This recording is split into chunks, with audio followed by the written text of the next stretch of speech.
Leviticus 1.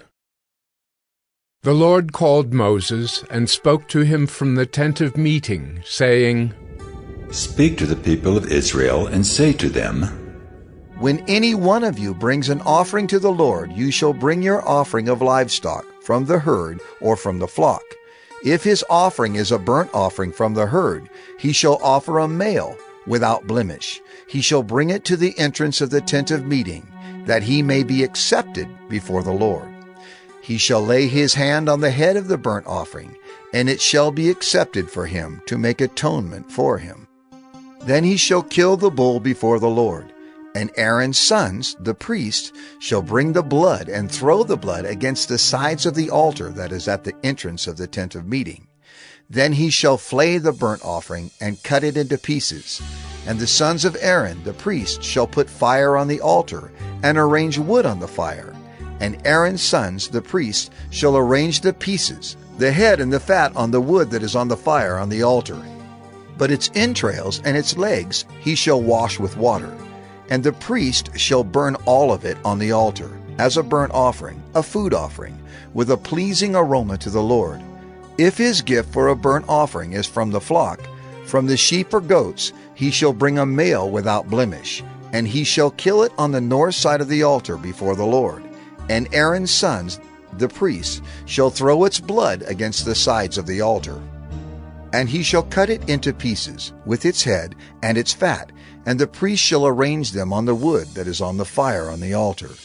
But the entrails and the legs he shall wash with water, and the priest shall offer all of it and burn it on the altar. It is a burnt offering, a food offering with a pleasing aroma to the Lord. If his offering to the Lord is a burnt offering of birds, then he shall bring his offering of turtle doves or pigeons, and the priest shall bring it to the altar and wring off its head and burn it on the altar. Its blood shall be drained out on the side of the altar. He shall remove its crop with its contents and cast it beside the altar on the east side, in the place for ashes. He shall tear it open by its wings, but shall not sever it completely. And the priest shall burn it on the altar, on the wood that is on the fire. It is a burnt offering, a food offering, with a pleasing aroma to the Lord. Leviticus 2. When anyone brings a grain offering as an offering to the Lord, his offering shall be of fine flour. He shall pour oil on it, and put frankincense on it, and bring it to Aaron's sons, the priests. And he shall take from it a handful of the fine flour and oil, with all of its frankincense, and the priest shall burn this as its memorial portion on the altar, a food offering, with a pleasing aroma to the Lord. But the rest of the grain offering shall be for Aaron and his sons.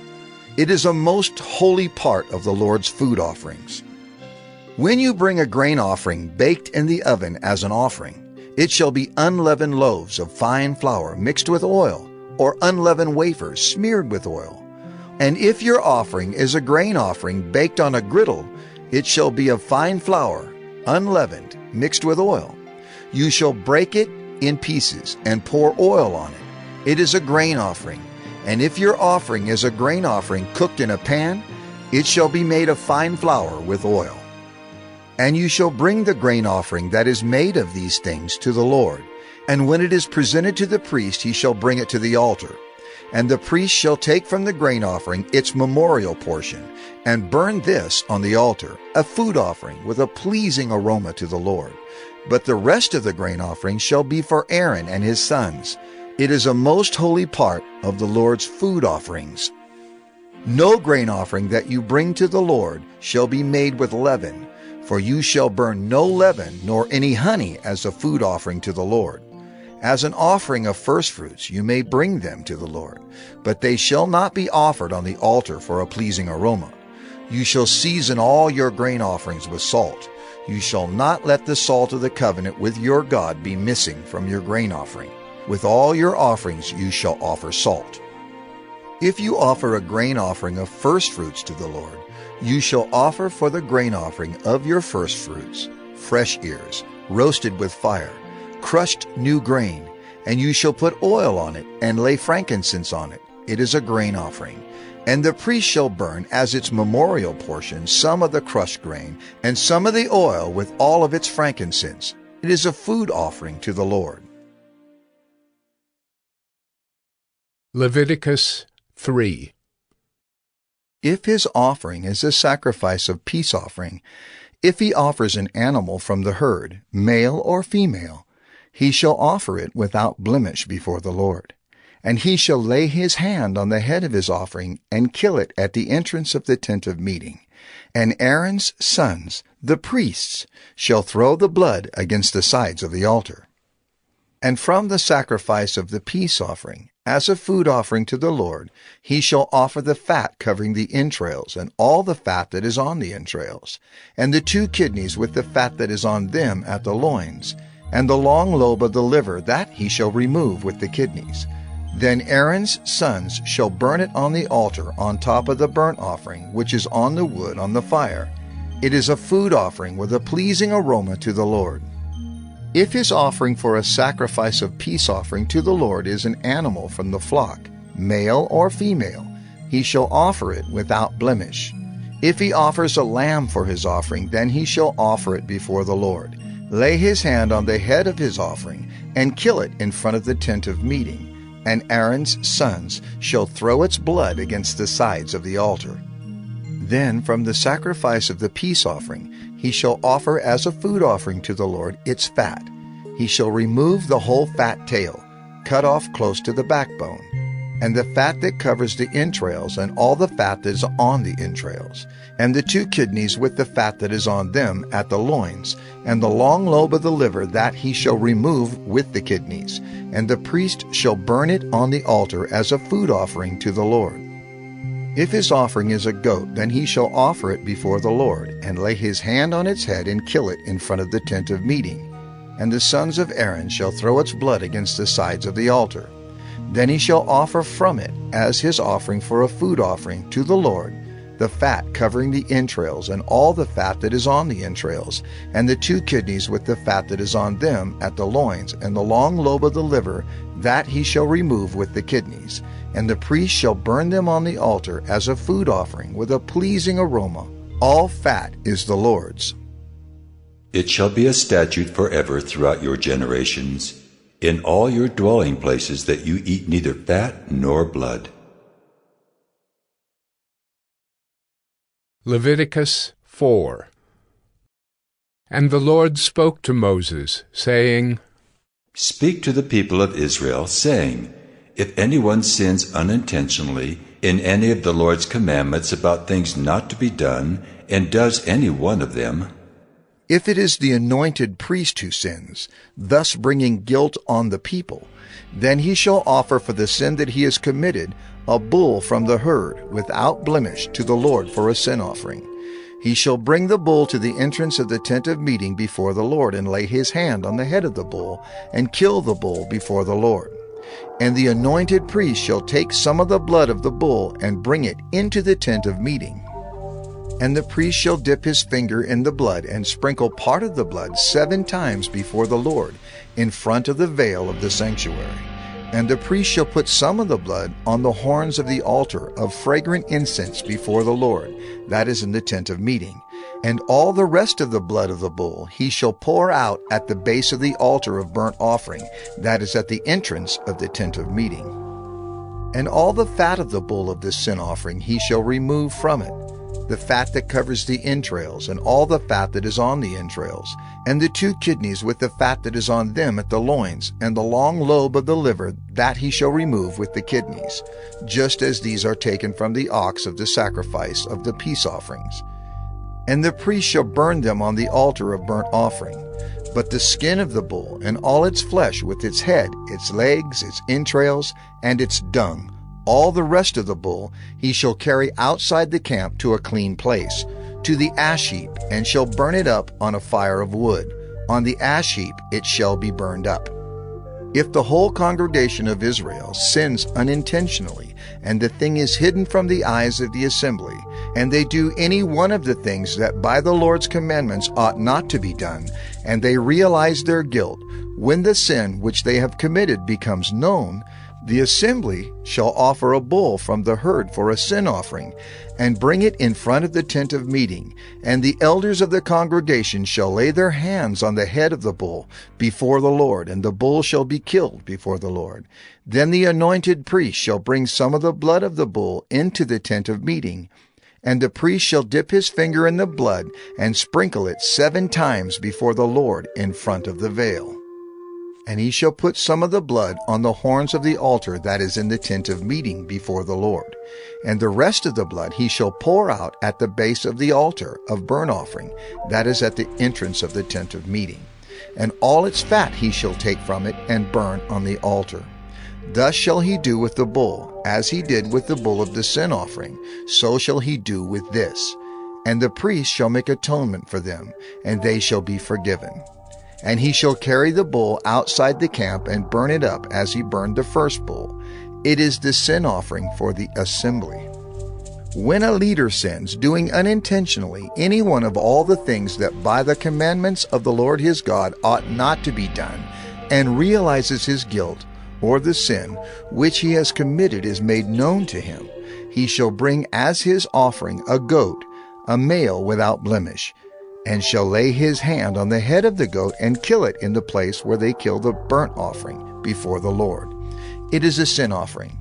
Then the priest shall take some of the blood of the sin offering with his finger, and put it on the horns of the altar of burnt offering, and pour out the rest of its blood at the base of the altar of burnt offering. And all its fat he shall burn on the altar, like the fat of the sacrifice of peace offerings. So the priest shall make atonement for him for his sin, and he shall be forgiven. If any one of the common people sins unintentionally in doing any one of the things that by the Lord's commandments ought not to be done, and realizes his guilt, or the sin which he has committed is made known to him, he shall bring for his offering a goat, a female, without blemish for his sin which he has committed.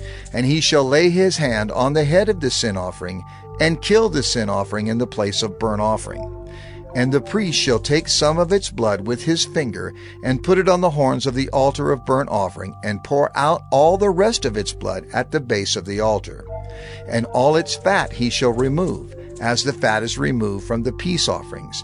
And the priest shall burn it on the altar for a pleasing aroma to the Lord. And the priest shall make atonement for him, and he shall be forgiven. If he brings a lamb as his offering for a sin offering, he shall bring a female without blemish, and lay his hand on the head of the sin offering, and kill it for a sin offering in the place where they kill the burnt offering.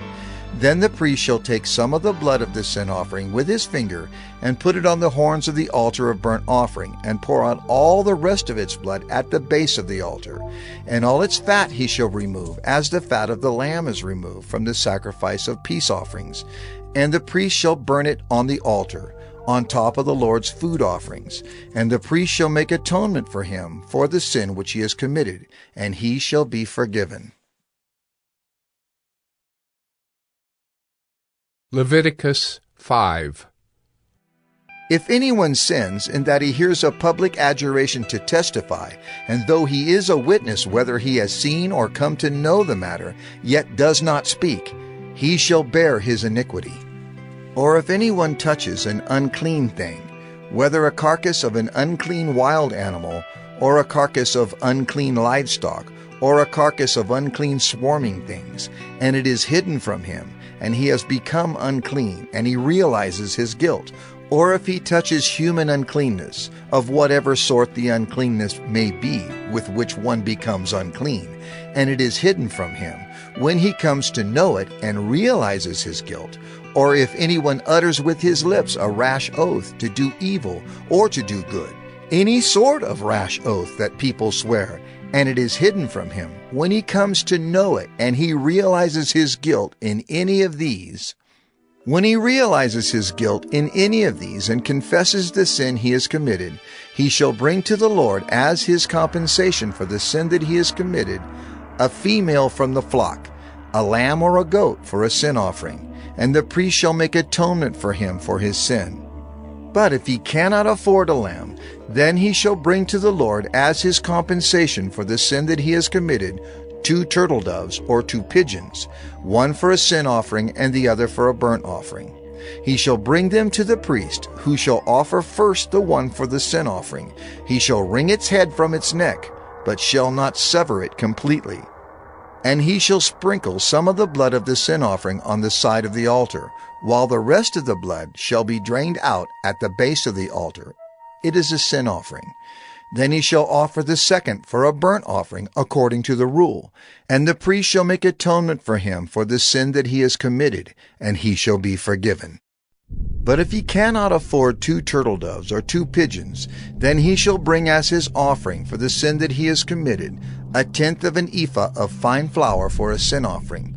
He shall put no oil on it, and shall put no frankincense on it, for it is a sin offering. And he shall bring it to the priest, and the priest shall take a handful of it as its memorial portion, and burn this on the altar on the Lord's food offerings. It is a sin offering. Thus the priest shall make atonement for him for the sin which he has committed in any one of these things, and he shall be forgiven. And the remainder shall be for the priest, as in the grain offering. The Lord spoke to Moses, saying, If anyone commits a breach of faith, and sins unintentionally in any of the holy things of the Lord, he shall bring to the Lord as his compensation a ram without blemish out of the flock, valued in silver shekels, according to the shekel of the sanctuary for a guilt offering. He shall also make restitution for what he has done amiss in the holy thing, and shall add 1/5 to it, and give it to the priest, and the priest shall make atonement for him with the ram of the guilt offering, and he shall be forgiven. If anyone sins, doing any of the things that by the Lord's commandments ought not to be done, though he did not know it, then realizes his guilt, he shall bear his iniquity. He shall bring to the priest a ram without blemish out of the flock, or its equivalent for a guilt offering. And the priest shall make atonement for him for the mistake that he made unintentionally, and he shall be forgiven. It is a guilt offering. He has indeed incurred guilt before the Lord. Leviticus 6. The Lord spoke to Moses, saying, If anyone sins and commits a breach of faith against the Lord by deceiving his neighbor, in a matter of deposit or security, or through robbery, or if he has oppressed his neighbor or has found something lost and lied about it, swearing falsely, in any of all the things that people do and sin thereby, if he has sinned and has realized his guilt and will restore what he took by robbery, or what he got by oppression, or the deposit that was committed to him, or the lost thing that he found, or anything about which he has sworn falsely, he shall restore it in full, and shall add 1/5 to it, and give it to him to whom it belongs, on the day he realizes his guilt. And he shall bring to the priest as his compensation to the Lord a ram without blemish out of the flock, or its equivalent for a guilt offering. And the priest shall make atonement for him before the Lord, and he shall be forgiven for any of the things that one may do and thereby become guilty. The Lord spoke to Moses, saying, Command Aaron and his sons, saying, This is the law of the burnt offering. The burnt offering shall be on the hearth on the altar all night until the morning. And the fire of the altar shall be kept burning on it. And the priest shall put on his linen garment, and put his linen undergarment on his body. And he shall take up the ashes to which the fire has reduced the burnt offering on the altar, and put them beside the altar. Then he shall take off his garments, and put on other garments, and carry the ashes outside the camp to a clean place. The fire on the altar shall be kept burning on it. It shall not go out. The priest shall burn wood on it every morning, and he shall arrange the burnt offering on it, and shall burn on it the fat of the peace offerings. Fire shall be kept burning on the altar continually. It shall not go out. And this is the law of the grain offering. The sons of Aaron shall offer it before the Lord in front of the altar. And one shall take from it a handful of the fine flour of the grain offering, and its oil, and all the frankincense that is on the grain offering, and burn this as its memorial portion on the altar, a pleasing aroma to the Lord. and the rest of it Aaron and his sons shall eat. It shall be eaten unleavened, in a holy place. In the court of the tent of meeting they shall eat it. It shall not be baked with leaven. I have given it as their portion of my food offerings. It is a thing most holy, like the sin offering and the guilt offering. Every male among the children of Aaron may eat of it, as decreed forever throughout your generations from the Lord's food offerings. Whatever touches them shall become holy. The Lord spoke to Moses, saying, This is the offering that Aaron and his sons shall offer to the Lord on the day when he is anointed. A tenth of an ephah of fine flour as a regular grain offering, half of it in the morning and half in the evening. It shall be made with oil on a griddle. You shall bring it well mixed in baked pieces like a grain offering, and offer it for a pleasing aroma to the Lord. The priest from among Aaron's sons, who is anointed to succeed him, shall offer it to the Lord as decreed forever. The whole of it shall be burned. Every grain offering of a priest shall be wholly burned. It shall not be eaten. The Lord spoke to Moses, saying, Speak to Aaron and his sons, saying, This is the law of the sin offering.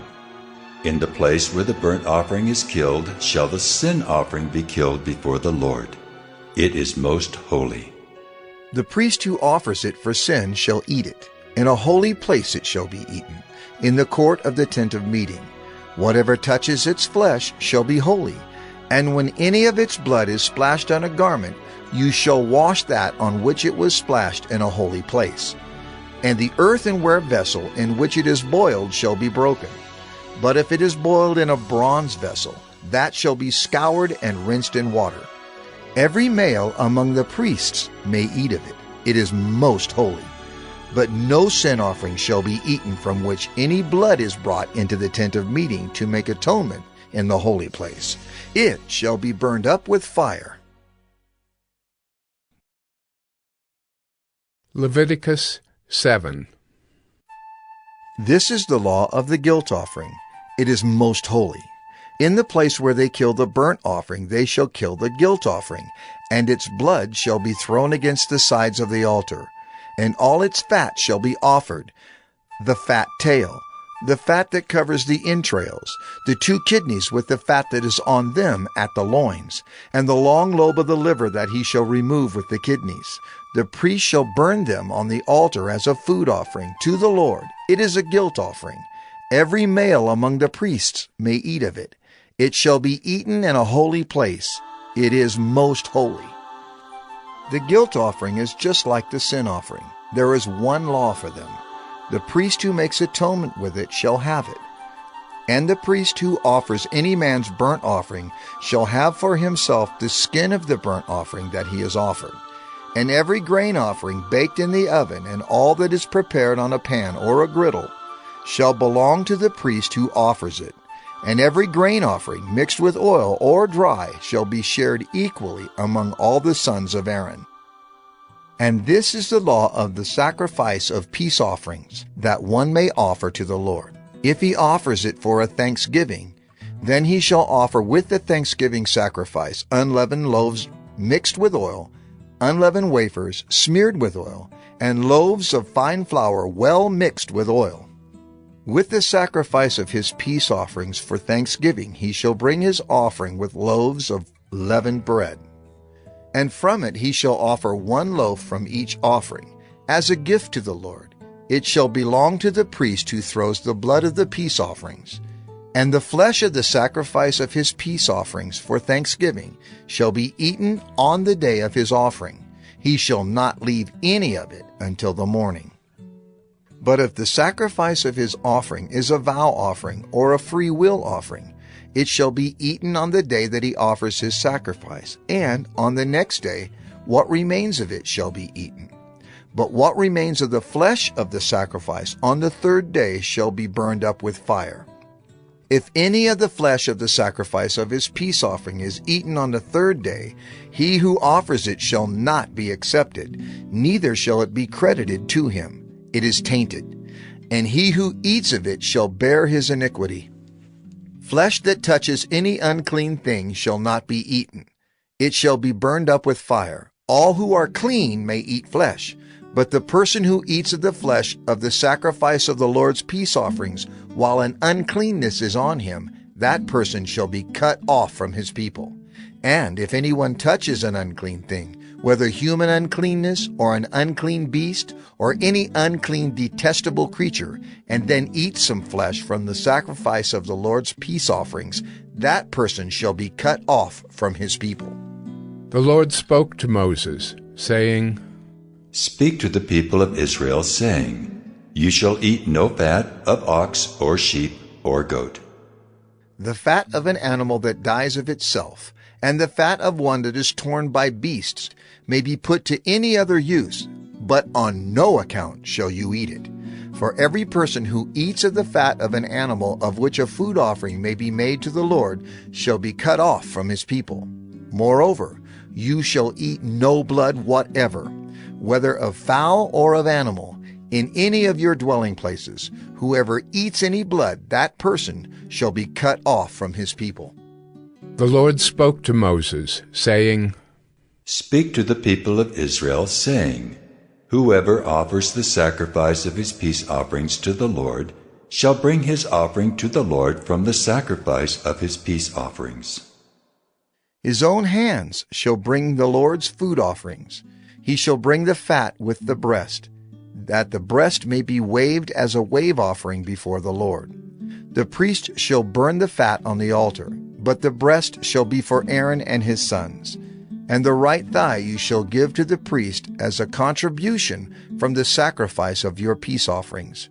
Whoever among the sons of Aaron offers the blood of the peace offerings and the fat shall have the right thigh for a portion. For the breast that is waved and the thigh that is contributed I have taken from the people of Israel, out of the sacrifices of their peace offerings, and have given them to Aaron the priest and to his sons, as a perpetual due from the people of Israel.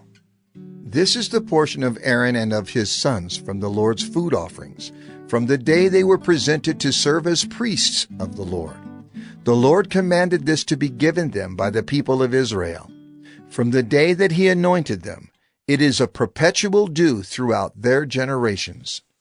This is the law of the burnt offering, of the grain offering, of the sin offering, of the guilt offering, of the ordination offering, and of the peace offering, which the Lord commanded Moses on Mount Sinai on the day that he commanded the people of Israel to bring their offerings to the Lord in the wilderness of Sinai. Leviticus 8. The Lord spoke to Moses, saying, Take Aaron and his sons with him, and the garments and the anointing oil, and the bull of the sin offering, and the 2 rams and the basket of unleavened bread, and assemble all the congregation at the entrance of the tent of meeting. And Moses did as the Lord commanded him, and the congregation was assembled at the entrance of the tent of meeting. And Moses said to the congregation, This is the thing that the Lord has commanded to be done. And Moses brought Aaron and his sons, and washed them with water. And he put the coat on him, and tied the sash around his waist, and clothed him with the robe, and put the ephod on him, and tied the skillfully woven band of the ephod around him, binding it to him with the band. And he placed the breastpiece on him, and in the breastpiece he put the Urim and the Thummim. And he set the turban on his head, and on the turban in front he set the golden plate, the holy crown, as the Lord commanded Moses. Then Moses took the anointing oil, and anointed the tabernacle and all that was in it, and consecrated them. And he sprinkled some of it on the altar 7 times, and anointed the altar and all its utensils, and the basin and its stand, to consecrate them. And he poured some of the anointing oil on Aaron's head, and anointed him to consecrate him. And Moses brought Aaron's sons, and clothed them with coats, and tied sashes around their waists, and bound caps on them, as the Lord commanded Moses. Then he brought the bull of the sin offering, and Aaron and his sons laid their hands on the head of the bull of the sin offering.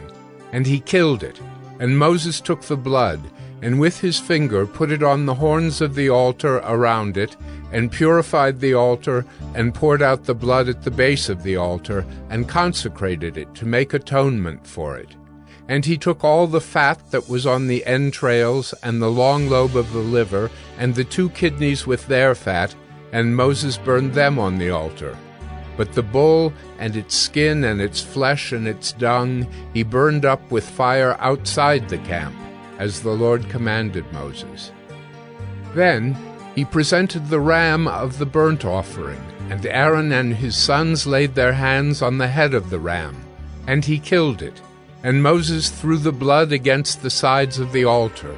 He cut the ram into pieces, and Moses burned the head and the pieces and the fat. He washed the entrails and the legs with water, and Moses burned the whole ram on the altar. It was a burnt offering with a pleasing aroma, a food offering for the Lord, as the Lord commanded Moses. Then he presented the other ram, the ram of ordination, and Aaron and his sons laid their hands on the head of the ram, and he killed it. And Moses took some of its blood and put it on the lobe of Aaron's right ear, and on the thumb of his right hand, and on the big toe of his right foot.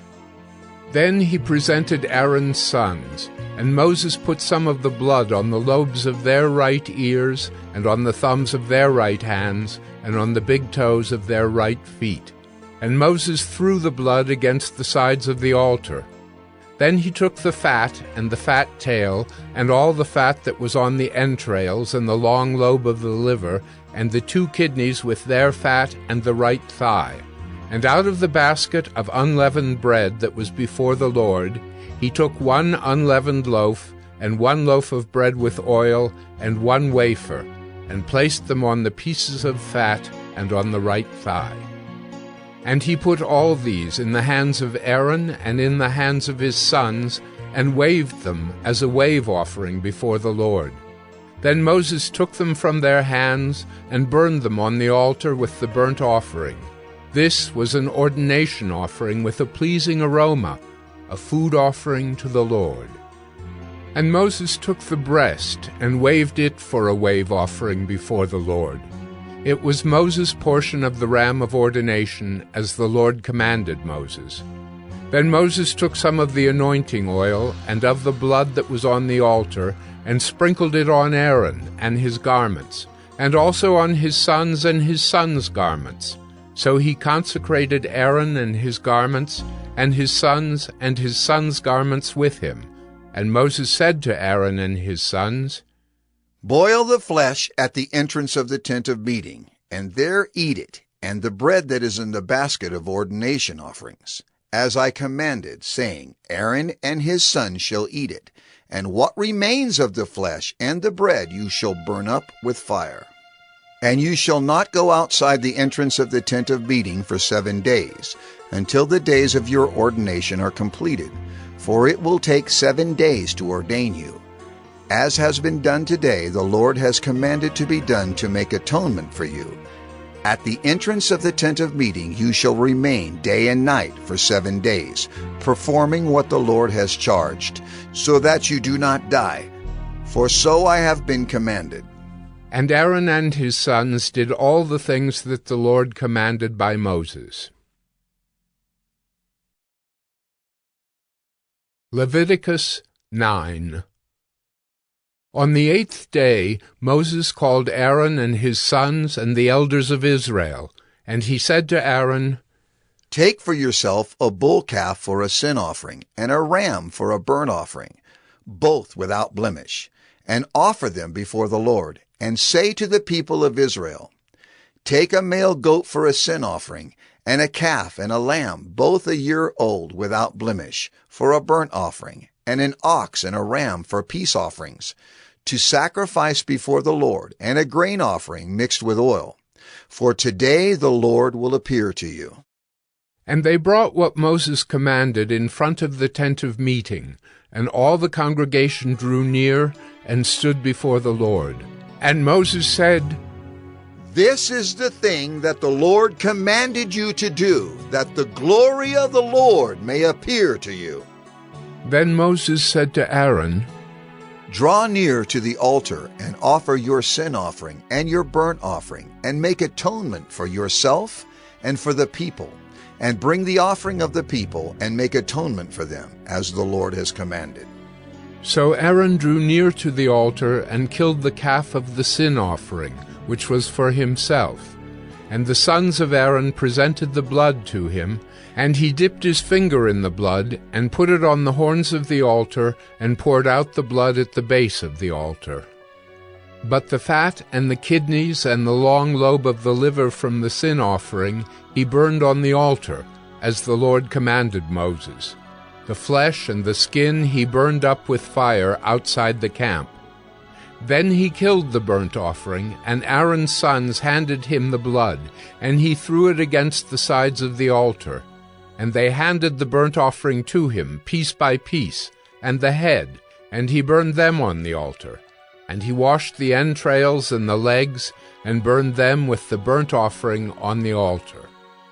Then he presented the people's offering, and took the goat of the sin offering that was for the people, and killed it, and offered it as a sin offering like the first one. And he presented the burnt offering, and offered it according to the rule. And he presented the grain offering, took a handful of it, and burned it on the altar, besides the burnt offering of the morning. Then he killed the ox and the ram, the sacrifice of peace offerings for the people. And Aaron's sons handed him the blood, and he threw it against the sides of the altar. But the fat pieces of the ox and of the ram, the fat tail, and that which covers the entrails and the kidneys and the long lobe of the liver, they put the fat pieces on the breasts, and he burned the fat pieces on the altar. But the breasts and the right thigh Aaron waved for a wave offering before the Lord, as Moses commanded. Then Aaron lifted up his hands toward the people and blessed them. And he came down from offering the sin offering, and the burnt offering, and the peace offerings. And Moses and Aaron went into the tent of meeting, and when they came out they blessed the people, and the glory of the Lord appeared to all the people. And fire came out from before the Lord, and consumed the burnt offering and the pieces of fat on the altar. And when all the people saw it, they shouted, and fell on their faces. Leviticus 10. Now Nadab and Abihu, the sons of Aaron, each took his censer, and put fire in it, and laid incense on it, and offered unauthorized fire before the Lord, which he had not commanded them. And fire came out from before the Lord, and consumed them, and they died before the Lord. Then Moses said to Aaron, "This is what the Lord has said. Among those who are near me I will be sanctified, and before all the people I will be glorified." And Aaron held his peace. And Moses called Mishael and Elzaphan, the sons of Uzziel, the uncle of Aaron, and said to them, "Come near. Carry your brothers away from the front of the sanctuary and out of the camp." So they came near, and carried them in their coats out of the camp, as Moses had said. And Moses said to Aaron and to Eleazar and Ithamar, his sons, "Do not let the hair of your heads hang loose, and do not tear your clothes, lest you die and wrath come upon all the congregation. But let your brothers, the whole house of Israel, bewail the burning that the Lord has kindled, and do not go outside the entrance of the tent of meeting, lest you die, for the anointing oil of the Lord is upon you." And they did according to the word of Moses. And the Lord spoke to Aaron, saying, Drink no wine or strong drink, you or your sons with you, when you go into the tent of meeting, lest you die. It shall be a statute forever throughout your generations. You are to distinguish between the holy and the common, and between the unclean and the clean. And you are to teach the people of Israel all the statutes that the Lord has spoken to them by Moses. Moses spoke to Aaron and to Eleazar and Ithamar, his surviving sons. Take the grain offering that is left of the Lord's food offerings and eat it, unleavened, beside the altar, for it is most holy. You shall eat it in a holy place, because it is your due and your sons' due from the Lord's food offerings, for so I am commanded. But the breast that is waved and the thigh that is contributed you shall eat in a clean place, you and your sons and your daughters with you, for they are given as your due and your sons' due from the sacrifices of the peace offerings of the people of Israel. The thigh that is contributed and the breast that is waved, they shall bring with the food offerings of the fat pieces to wave for a wave offering before the Lord, and it shall be yours and your sons with you as a due forever, as the Lord has commanded. Now Moses diligently inquired about the goat of the sin offering, and behold, it was burned up. And he was angry with Eleazar and Ithamar, the surviving sons of Aaron, saying, Why have you not eaten the sin offering in the place of the sanctuary? Since it is a thing most holy, and has been given to you that you may bear the iniquity of the congregation, to make atonement for them before the Lord. Behold, its blood was not brought into the inner part of the sanctuary. You certainly ought to have eaten it in the sanctuary, as I commanded. And Aaron said to Moses, Behold, today they have offered their sin offering and their burnt offering before the Lord. And yet such things as these have happened to me. If I had eaten the sin offering today, would the Lord have approved? And when Moses heard that, he approved. Leviticus 11.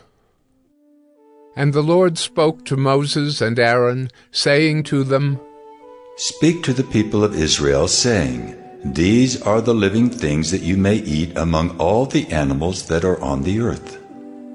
Whatever parts the hoof, and is cloven-footed, and chews the cud, among the animals you may eat. Nevertheless, among those that chew the cud or part the hoof, you shall not eat these. The camel, because it chews the cud but does not part the hoof, is unclean to you. And the rock badger, because it chews the cud but does not part the hoof, is unclean to you. And the hare, because it chews the cud but does not part the hoof, is unclean to you.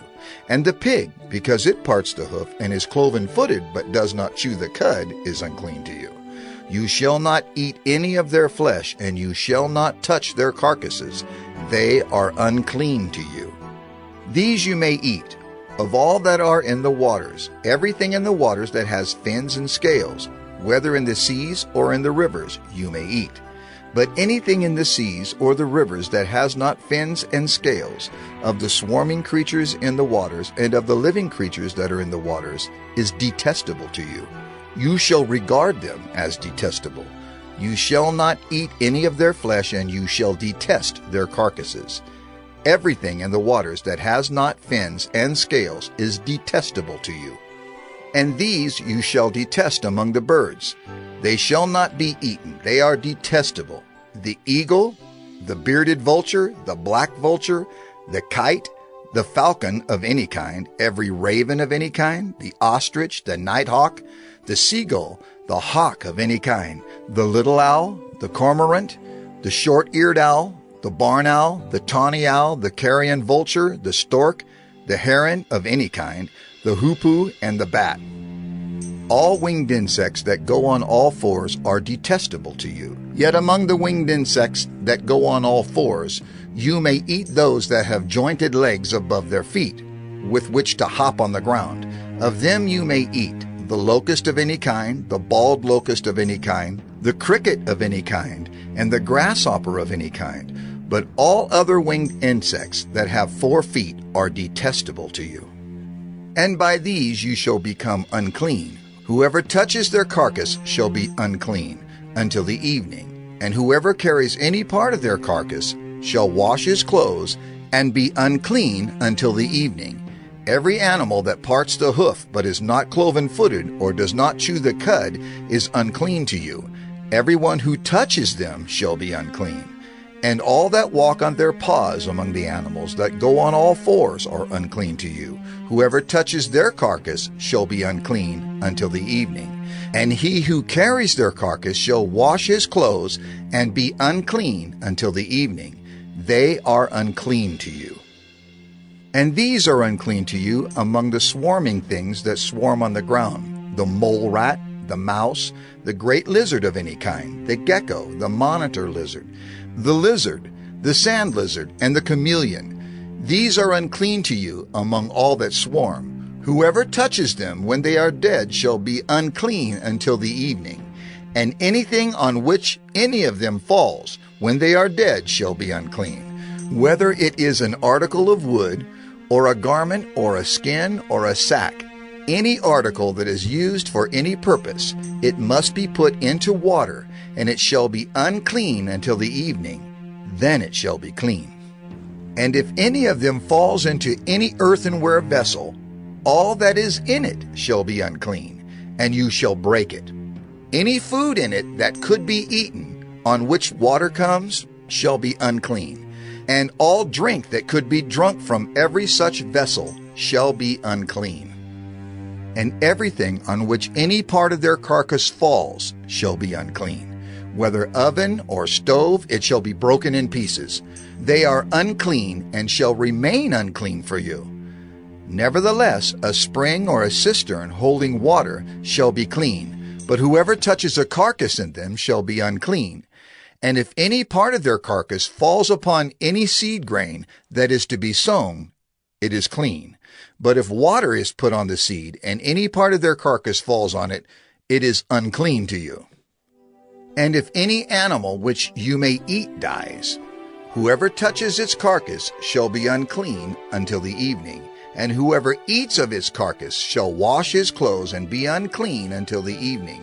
And whoever carries the carcass shall wash his clothes and be unclean until the evening.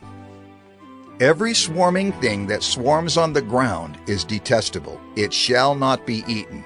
Whatever goes on its belly, and whatever goes on all fours, or whatever has many feet, any swarming thing that swarms on the ground you shall not eat, for they are detestable. You shall not make yourselves detestable with any swarming thing that swarms, and you shall not defile yourselves with them, and become unclean through them. For I am the Lord your God. Consecrate yourselves therefore, and be holy, for I am holy. You shall not defile yourselves with any swarming thing that crawls on the ground. For I am the Lord who brought you up out of the land of Egypt to be your God. You shall therefore be holy, for I am holy. This is the law about beast and bird, and every living creature that moves through the waters, and every creature that swarms on the ground, to make a distinction between the unclean and the clean, and between the living creature that may be eaten and the living creature that may not be eaten. Leviticus 12. The Lord spoke to Moses, saying, Speak to the people of Israel, saying, If a woman conceives and bears a male child, then she shall be unclean 7 days, as at the time of her menstruation. She shall be unclean. And on the 8th day the flesh of his foreskin shall be circumcised. Then she shall continue for 33 days in the blood of her purifying. She shall not touch anything holy, nor come into the sanctuary, until the days of her purifying are completed. But if she bears a female child, then she shall be unclean 2 weeks, as in her menstruation, and she shall continue in the blood of her purifying for 66 days. And when the days of her purifying are completed, whether for a son or for a daughter, she shall bring to the priest at the entrance of the tent of meeting a lamb 1 year old for a burnt offering, and a pigeon or a turtle dove for a sin offering. And he shall offer it before the Lord, and make atonement for her. Then she shall be clean from the flow of her blood. This is the law for her who bears a child, either male or female. And if she cannot afford a lamb, then she shall take 2 turtle doves or 2 pigeons, one for a burnt offering and the other for a sin offering. And the priest shall make atonement for her, and she shall be clean. Leviticus 13. The Lord spoke to Moses and Aaron, saying, When a person has on the skin of his body a swelling or an eruption or a spot, and it turns into a case of leprous disease on the skin of his body, then he shall be brought to Aaron the priest or to one of his sons, the priests. And the priest shall examine the diseased area on the skin of his body, and if the hair in the diseased area has turned white, and the disease appears to be deeper than the skin of his body, it is a case of leprous disease. When the priest has examined him, he shall pronounce him unclean. But if the spot is white in the skin of his body, and appears no deeper than the skin, and the hair in it has not turned white, the priest shall shut up the diseased person for 7 days. And the priest shall examine him on the 7th day. And if in his eyes the disease is checked, and the disease has not spread in the skin, then the priest shall shut him up for another 7 days. And the priest shall examine him again on the 7th day. And if the diseased area has faded, and the disease has not spread in the skin, then the priest shall pronounce him clean. It is only an eruption, and he shall wash his clothes and be clean. But if the eruption spreads in the skin, after he has shown himself to the priest for his cleansing, he shall appear again before the priest, and the priest shall look. And if the eruption has spread in the skin, then the priest shall pronounce him unclean. It is a leprous disease. When a man is afflicted with a leprous disease, he shall be brought to the priest, and the priest shall look. And if there is a white swelling in the skin that has turned the hair white, and there is raw flesh in the swelling, it is a chronic leprous disease in the skin of his body, and the priest shall pronounce him unclean. He shall not shut him up, for he is unclean. And if the leprous disease breaks out in the skin, so that the leprous disease covers all the skin of the diseased person from head to foot, so far as the priest can see, then the priest shall look. And if the leprous disease has covered all his body, he shall pronounce him clean of the disease. It has all turned white, and he is clean. But when raw flesh appears on him, he shall be unclean, and the priest shall examine the raw flesh and pronounce him unclean. Raw flesh is unclean, for it is a leprous disease. But if the raw flesh recovers and turns white again, then he shall come to the priest, and the priest shall examine him. And if the disease has turned white, then the priest shall pronounce the diseased person clean. He is clean. If there is in the skin of one's body a boil, and it heals, and in the place of the boil there comes a white swelling or a reddish-white spot, then it shall be shown to the priest, and the priest shall look. And if it appears deeper than the skin, and its hair has turned white, then the priest shall pronounce him unclean. It is a case of leprous disease that has broken out in the boil. But if the priest examines it, and there is no white hair in it, and it is not deeper than the skin, but has faded, then the priest shall shut him up 7 days. And if it spreads in the skin, then the priest shall pronounce him unclean. It is a disease. But if the spot remains in one place and does not spread, it is the scar of the boil, and the priest shall pronounce him clean. Or when the body has a burn on its skin, and the raw flesh of the burn becomes a spot, reddish white or white, the priest shall examine it. And if the hair in the spot has turned white, and it appears deeper than the skin, then it is a leprous disease. It has broken out in the burn, and the priest shall pronounce him unclean. It is a case of leprous disease. But if the priest examines it, and there is no white hair in the spot, and it is no deeper than the skin, but has faded, the priest shall shut him up 7 days, and the priest shall examine him the 7th day. If it is spreading in the skin, then the priest shall pronounce him unclean. It is a case of leprous disease. But if the spot remains in one place and does not spread in the skin, but has faded, it is a swelling from the burn, and the priest shall pronounce him clean, for it is the scar of the burn. When a man or woman has a disease on the head or the beard, The priest shall examine the disease, and if it appears deeper than the skin, and the hair in it is yellow and thin, then the priest shall pronounce him unclean. It is an itch, a leprous disease of the head or the beard. And if the priest examines the itching disease, and it appears no deeper than the skin, and there is no black hair in it, then the priest shall shut up the person with the itching disease for 7 days. And on the 7th day the priest shall examine the disease. If the itch has not spread, and there is in it no yellow hair, and the itch appears to be no deeper than the skin, then he shall shave himself. But the itch he shall not shave.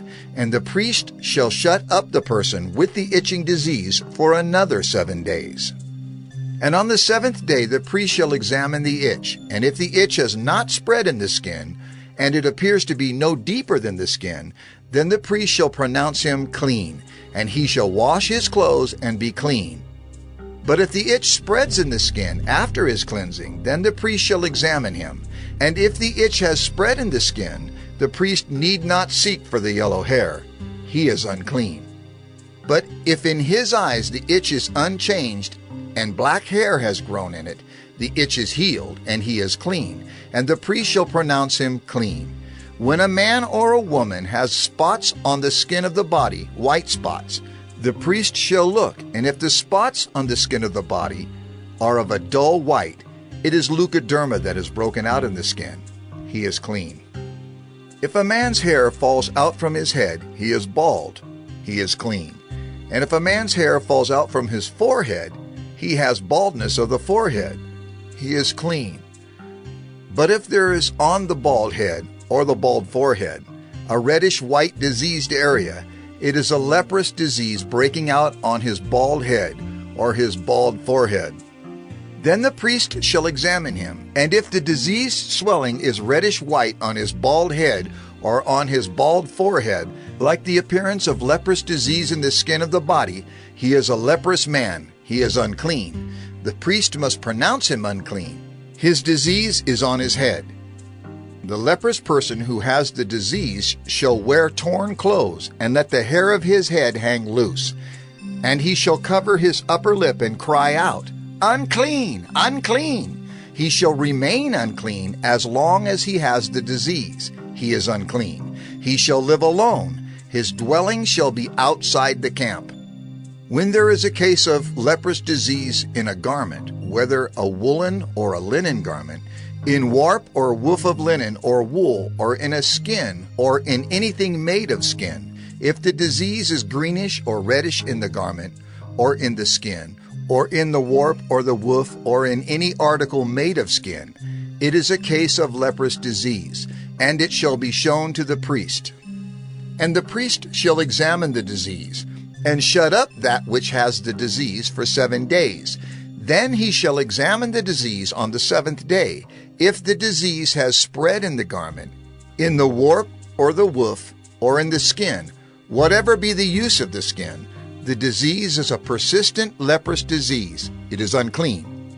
And he shall burn the garment, or the warp, or the woof, the wool, or the linen, or any article made of skin that is diseased, for it is a persistent leprous disease. It shall be burned in the fire. And if the priest examines, and if the disease has not spread in the garment, in the warp, or the woof, or in any article made of skin, then the priest shall command that they wash the thing in which is the disease, and he shall shut it up for another 7 days. And the priest shall examine the diseased thing after it has been washed, and if the appearance of the diseased area has not changed, though the disease has not spread, it is unclean. You shall burn it in the fire, whether the rot is on the back or on the front. But if the priest examines, and if the diseased area has faded after it has been washed, he shall tear it out of the garment, or the skin, or the warp, or the woof. Then, if it appears again in the garment, in the warp, or the woof, or in any article made of skin, it is spreading. You shall burn with fire whatever has the disease. But the garment, or the warp, or the woof, or any article made of skin from which the disease departs, when you have washed it, shall then be washed a 2nd time and be clean. This is the law for a case of leprous disease in a garment of wool or linen, either in the warp or the woof, or in any article made of skin, to determine whether it is clean or unclean. Unclean. Leviticus 14. The Lord spoke to Moses, saying, This shall be the law of the leprous person for the day of his cleansing. He shall be brought to the priest, and the priest shall go out of the camp, and the priest shall look. Then, if the case of leprous disease is healed in the leprous person, the priest shall command them to take for him who is to be cleansed 2 live clean birds, and cedar wood, and scarlet yarn, and hyssop. And the priest shall command them to kill one of the birds in an earthenware vessel over fresh water. He shall take the live bird with the cedar wood, and the scarlet yarn, and the hyssop, and dip them and the live bird in the blood of the bird that was killed over the fresh water. And he shall sprinkle it 7 times on him who is to be cleansed of the leprous disease. Then he shall pronounce him clean, and shall let the living bird go into the open field. And he who is to be cleansed shall wash his clothes, and shave off all his hair, and bathe himself in water, and he shall be clean. And after that he may come into the camp, but live outside his tent 7 days. And on the 7th day he shall shave off all his hair from his head, his beard, and his eyebrows. He shall shave off all his hair, and then he shall wash his clothes, and bathe his body in water, and he shall be clean. And on the 8th day he shall take 2 male lambs without blemish, and 1 ewe lamb a year old without blemish, and a grain offering of 3/10 of an ephah of fine flour mixed with oil, and 1 log of oil. And the priest who cleanses him shall set the man who is to be cleansed and these things before the Lord at the entrance of the tent of meeting.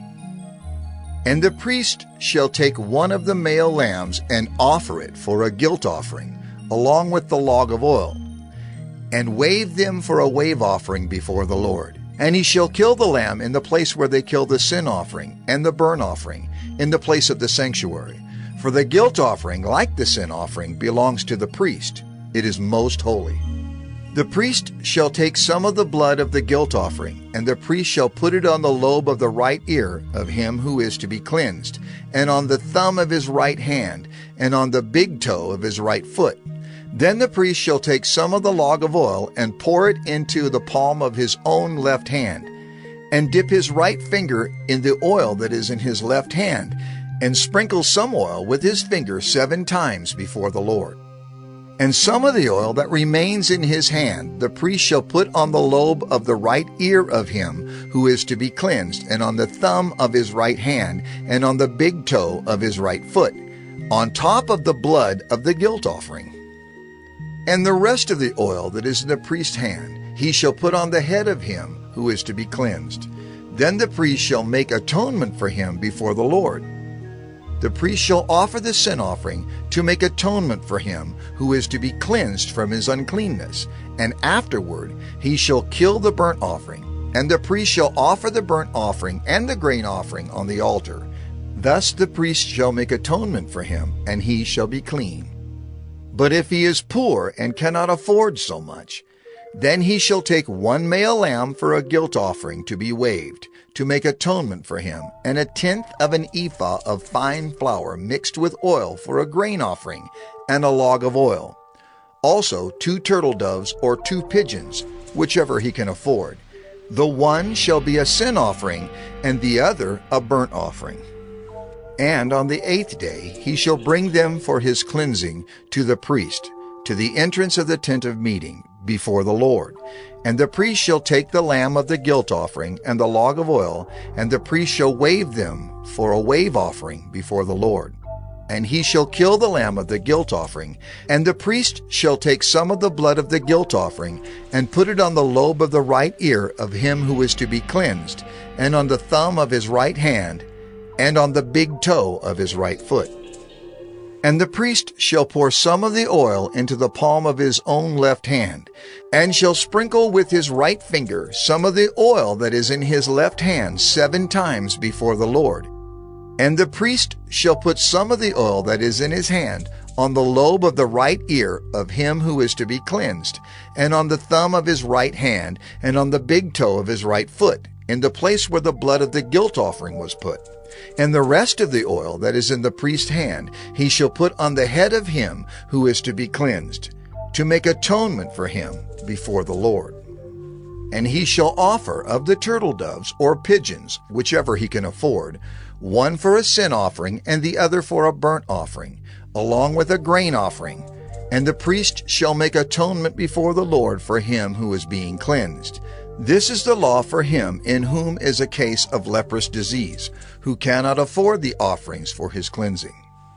The Lord spoke to Moses and Aaron, saying, When you come into the land of Canaan, which I give you for a possession, and I put a case of leprous disease in a house in the land of your possession, then he who owns the house shall come and tell the priest. There seems to me to be some case of disease in my house. Then the priest shall command that they empty the house before the priest goes to examine the disease, lest all that is in the house be declared unclean. And afterward the priest shall go in to see the house, and he shall examine the disease. And if the disease is in the walls of the house with greenish or reddish spots, and if it appears to be deeper than the surface, then the priest shall go out of the house to the door of the house, and shut up the house 7 days. And the priest shall come again on the 7th day, and look. If the disease has spread in the walls of the house, then the priest shall command that they take out the stones in which is the disease, and throw them into an unclean place outside the city. And he shall have the inside of the house scraped all around, and the plaster that they scrape off they shall pour out in an unclean place outside the city. Then they shall take other stones and put them in the place of those stones, and he shall take other plaster and plaster the house. If the disease breaks out again in the house, after he has taken out the stones and scraped the house and plastered it, then the priest shall go and look, and if the disease has spread in the house, it is a persistent leprous disease in the house. It is unclean. And he shall break down the house, its stones and timber, and all the plaster of the house, and he shall carry them out of the city to an unclean place. Moreover, whoever enters the house while it is shut up shall be unclean until the evening. And whoever sleeps in the house shall wash his clothes, and whoever eats in the house shall wash his clothes. But if the priest comes and looks, and if the disease has not spread in the house after the house was plastered, then the priest shall pronounce the house clean, for the disease is healed. And for the cleansing of the house he shall take 2 small birds with cedar wood and scarlet yarn and hyssop, and shall kill one of the birds in an earthenware vessel over fresh water, and shall take the cedar wood and the hyssop and the scarlet yarn, along with the live bird, and dip them in the blood of the bird that was killed, and in the fresh water, and sprinkle the house 7 times. Thus he shall cleanse the house with the blood of the bird, and with the fresh water, and with the live bird, and with the cedar wood, and hyssop, and scarlet yarn. And he shall let the live bird go out of the city into the open country. So he shall make atonement for the house, and it shall be clean. This is the law for any case of leprous disease, for an itch, for leprous disease in a garment or in a house, and for a swelling or an eruption or a spot, to show when it is unclean and when it is clean. This is the law for leprous disease.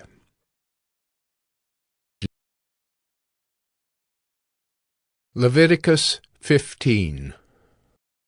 The Lord spoke to Moses and Aaron, saying, Speak to the people of Israel and say to them, When any man has a discharge from his body, his discharge is unclean, and this is the law of his uncleanness for a discharge. Whether his body runs with his discharge, or his body is blocked up by his discharge, it is his uncleanness. Every bed on which the one with the discharge lies shall be unclean, and everything on which he sits shall be unclean. And anyone who touches his bed shall wash his clothes and bathe himself in water, and be unclean until the evening. And whoever sits on anything on which the one with the discharge has sat shall wash his clothes, and bathe himself in water, and be unclean until the evening. And whoever touches the body of the one with the discharge shall wash his clothes, and bathe himself in water, and be unclean until the evening. And if the one with the discharge spits on someone who is clean, then he shall wash his clothes, and bathe himself in water, and be unclean until the evening. And any saddle on which the one with the discharge rides shall be unclean, and whoever touches anything that was under him shall be unclean until the evening. And whoever carries such things shall wash his clothes, and bathe himself in water, and be unclean until the evening. Anyone whom the one with the discharge touches without having rinsed his hands in water shall wash his clothes, and bathe himself in water, and be unclean until the evening. And an earthenware vessel that the one with the discharge touches shall be broken, and every vessel of wood shall be rinsed in water. And when the one with the discharge is cleansed of his discharge, then he shall count for himself 7 days for his cleansing, and wash his clothes, and he shall bathe his body in fresh water, and shall be clean. And on the 8th day he shall take 2 turtle doves or 2 pigeons, and come before the Lord to the entrance of the tent of meeting, and give them to the priest. And the priest shall use them, one for a sin offering, and the other for a burnt offering. And the priest shall make atonement for him before the Lord for his discharge. If a man has an emission of semen, he shall bathe his whole body in water, and be unclean until the evening. And every garment and every skin on which the semen comes shall be washed with water, and be unclean until the evening. If a man lies with a woman and has an emission of semen, both of them shall bathe themselves in water, and be unclean until the evening. When a woman has a discharge, and the discharge in her body is blood, she shall be in her menstrual impurity for 7 days, and whoever touches her shall be unclean until the evening. And everything on which she lies during her menstrual impurity shall be unclean. Everything also on which she sits shall be unclean. And whoever touches her bed shall wash his clothes, and bathe himself in water, and be unclean until the evening. And whoever touches anything on which she sits shall wash his clothes, and bathe himself in water, and be unclean until the evening. Whether it is the bed or anything on which she sits, when he touches it, he shall be unclean until the evening. And if any man lies with her, and her menstrual impurity comes upon him, he shall be unclean 7 days, and every bed on which he lies shall be unclean. If a woman has a discharge of blood for many days, not at the time of her menstrual impurity, or if she has a discharge beyond the time of her impurity, all the days of the discharge she shall continue in uncleanness. As in the days of her impurity she shall be unclean. Every bed on which she lies, all the days of her discharge, shall be to her as the bed of her impurity. And everything on which she sits shall be unclean, as in the uncleanness of her menstrual impurity. And whoever touches these things shall be unclean, and shall wash his clothes, and bathe himself in water, and be unclean until the evening. But if she is cleansed of her discharge, she shall count for herself 7 days, and after that she shall be clean. And on the 8th day she shall take 2 turtle doves or 2 pigeons, and bring them to the priest to the entrance of the tent of meeting. And the priest shall use one for a sin offering, and the other for a burnt offering. And the priest shall make atonement for her before the Lord for her unclean discharge. Thus you shall keep the people of Israel separate from their uncleanness, lest they die in their uncleanness by defiling my tabernacle that is in their midst. This is the law for him who has a discharge, and for him who has an emission of semen, becoming unclean thereby. Also for her who is unwell with her menstrual impurity, that is, for anyone, male or female, who has a discharge, and for the man who lies with a woman who is unclean. Unclean. Leviticus 16. The Lord spoke to Moses after the death of the 2 sons of Aaron, when they drew near before the Lord and died, and the Lord said to Moses, Tell Aaron your brother not to come at any time into the holy place inside the veil before the mercy seat that is on the ark, so that he may not die. For I will appear in the cloud over the mercy seat, but in this way Aaron shall come into the holy place. With a bull from the herd for a sin offering, and a ram for a burnt offering, he shall put on the holy linen coat, and shall have the linen undergarment on his body, and he shall tie the linen sash around his waist, and wear the linen turban. These are the holy garments. He shall bathe his body in water, and then put them on. And he shall take from the congregation of the people of Israel 2 male goats for a sin offering, and 1 ram for a burnt offering. Aaron shall offer the bull as a sin offering for himself, and shall make atonement for himself and for his house. Then he shall take the 2 goats and set them before the Lord at the entrance of the tent of meeting, and Aaron shall cast lots over the 2 goats, 1 lot for the Lord, and the other lot for Azazel. And Aaron shall present the goat on which the lot fell for the Lord, and use it as a sin offering. But the goat on which the lot fell for Azazel shall be presented alive before the Lord, to make atonement over it, that it may be sent away into the wilderness to Azazel. Aaron shall present the bull as a sin offering for himself, and shall make atonement for himself and for his house. He shall kill the bull as a sin offering for himself, and he shall take a censer full of coals of fire from the altar before the Lord, and 2 handfuls of sweet incense, beaten small, and he shall bring it inside the veil, and put the incense on the fire before the Lord, that the cloud of the incense may cover the mercy seat, that is, over the testimony, so that he does not die. And he shall take some of the blood of the bull, and sprinkle it with his finger on the front of the mercy seat, on the east side, and in front of the mercy seat he shall sprinkle some of the blood with his fingers 7 times.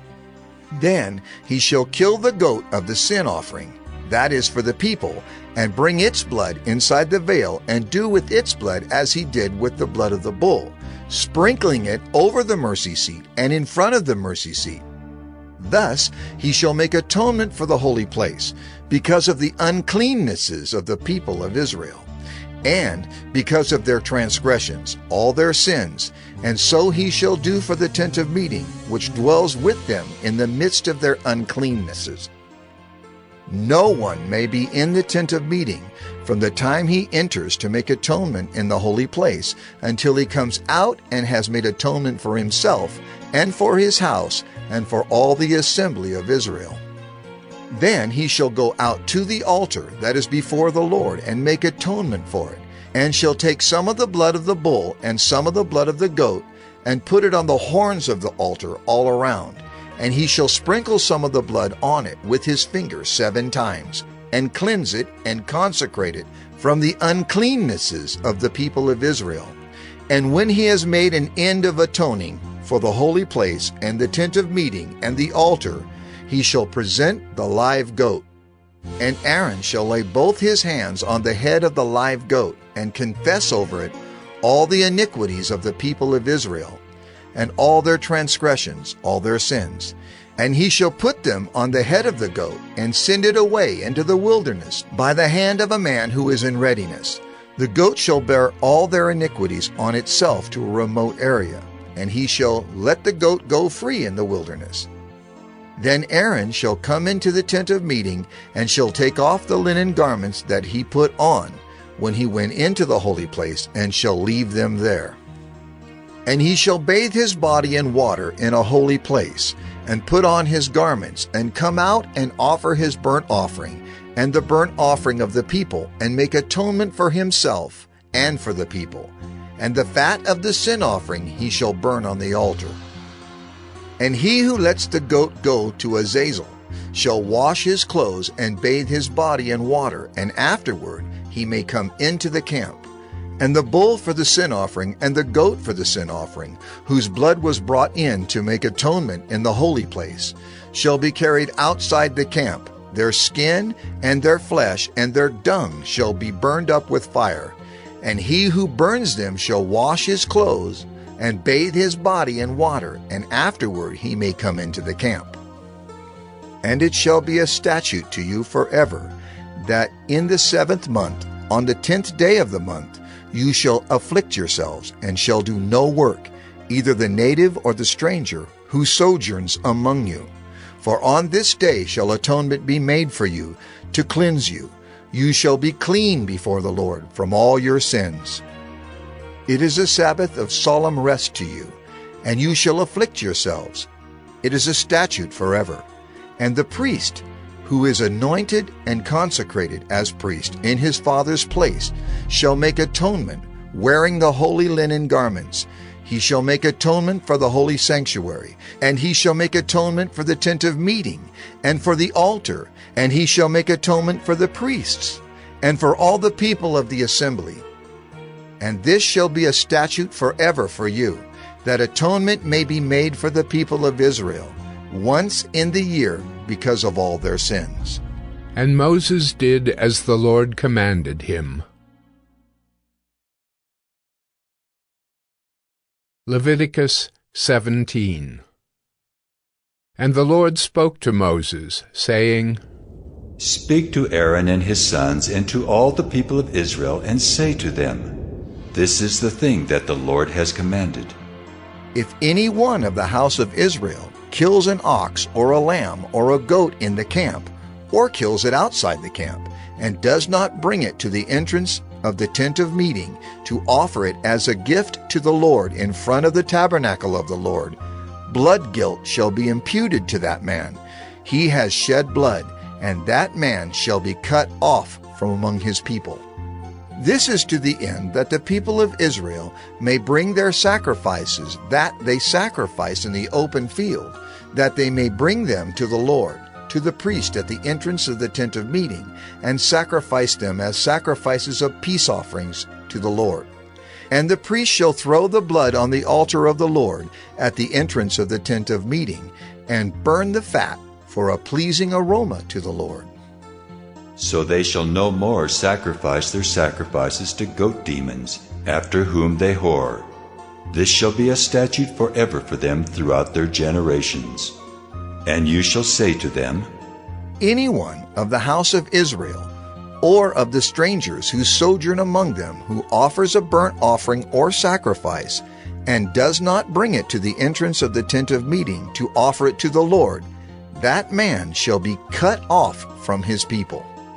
If any one of the house of Israel, or of the strangers who sojourn among them, eats any blood, I will set my face against that person who eats blood, and will cut him off from among his people. For the life of the flesh is in the blood, and I have given it for you on the altar, to make atonement for your souls, for it is the blood that makes atonement by the life. Therefore I have said to the people of Israel, No person among you shall eat blood, neither shall any stranger who sojourns among you eat blood. Anyone also of the people of Israel, or of the strangers who sojourn among them, who takes in hunting any beast or bird that may be eaten, shall pour out its blood and cover it with earth. For the life of every creature is its blood. Its blood is its life.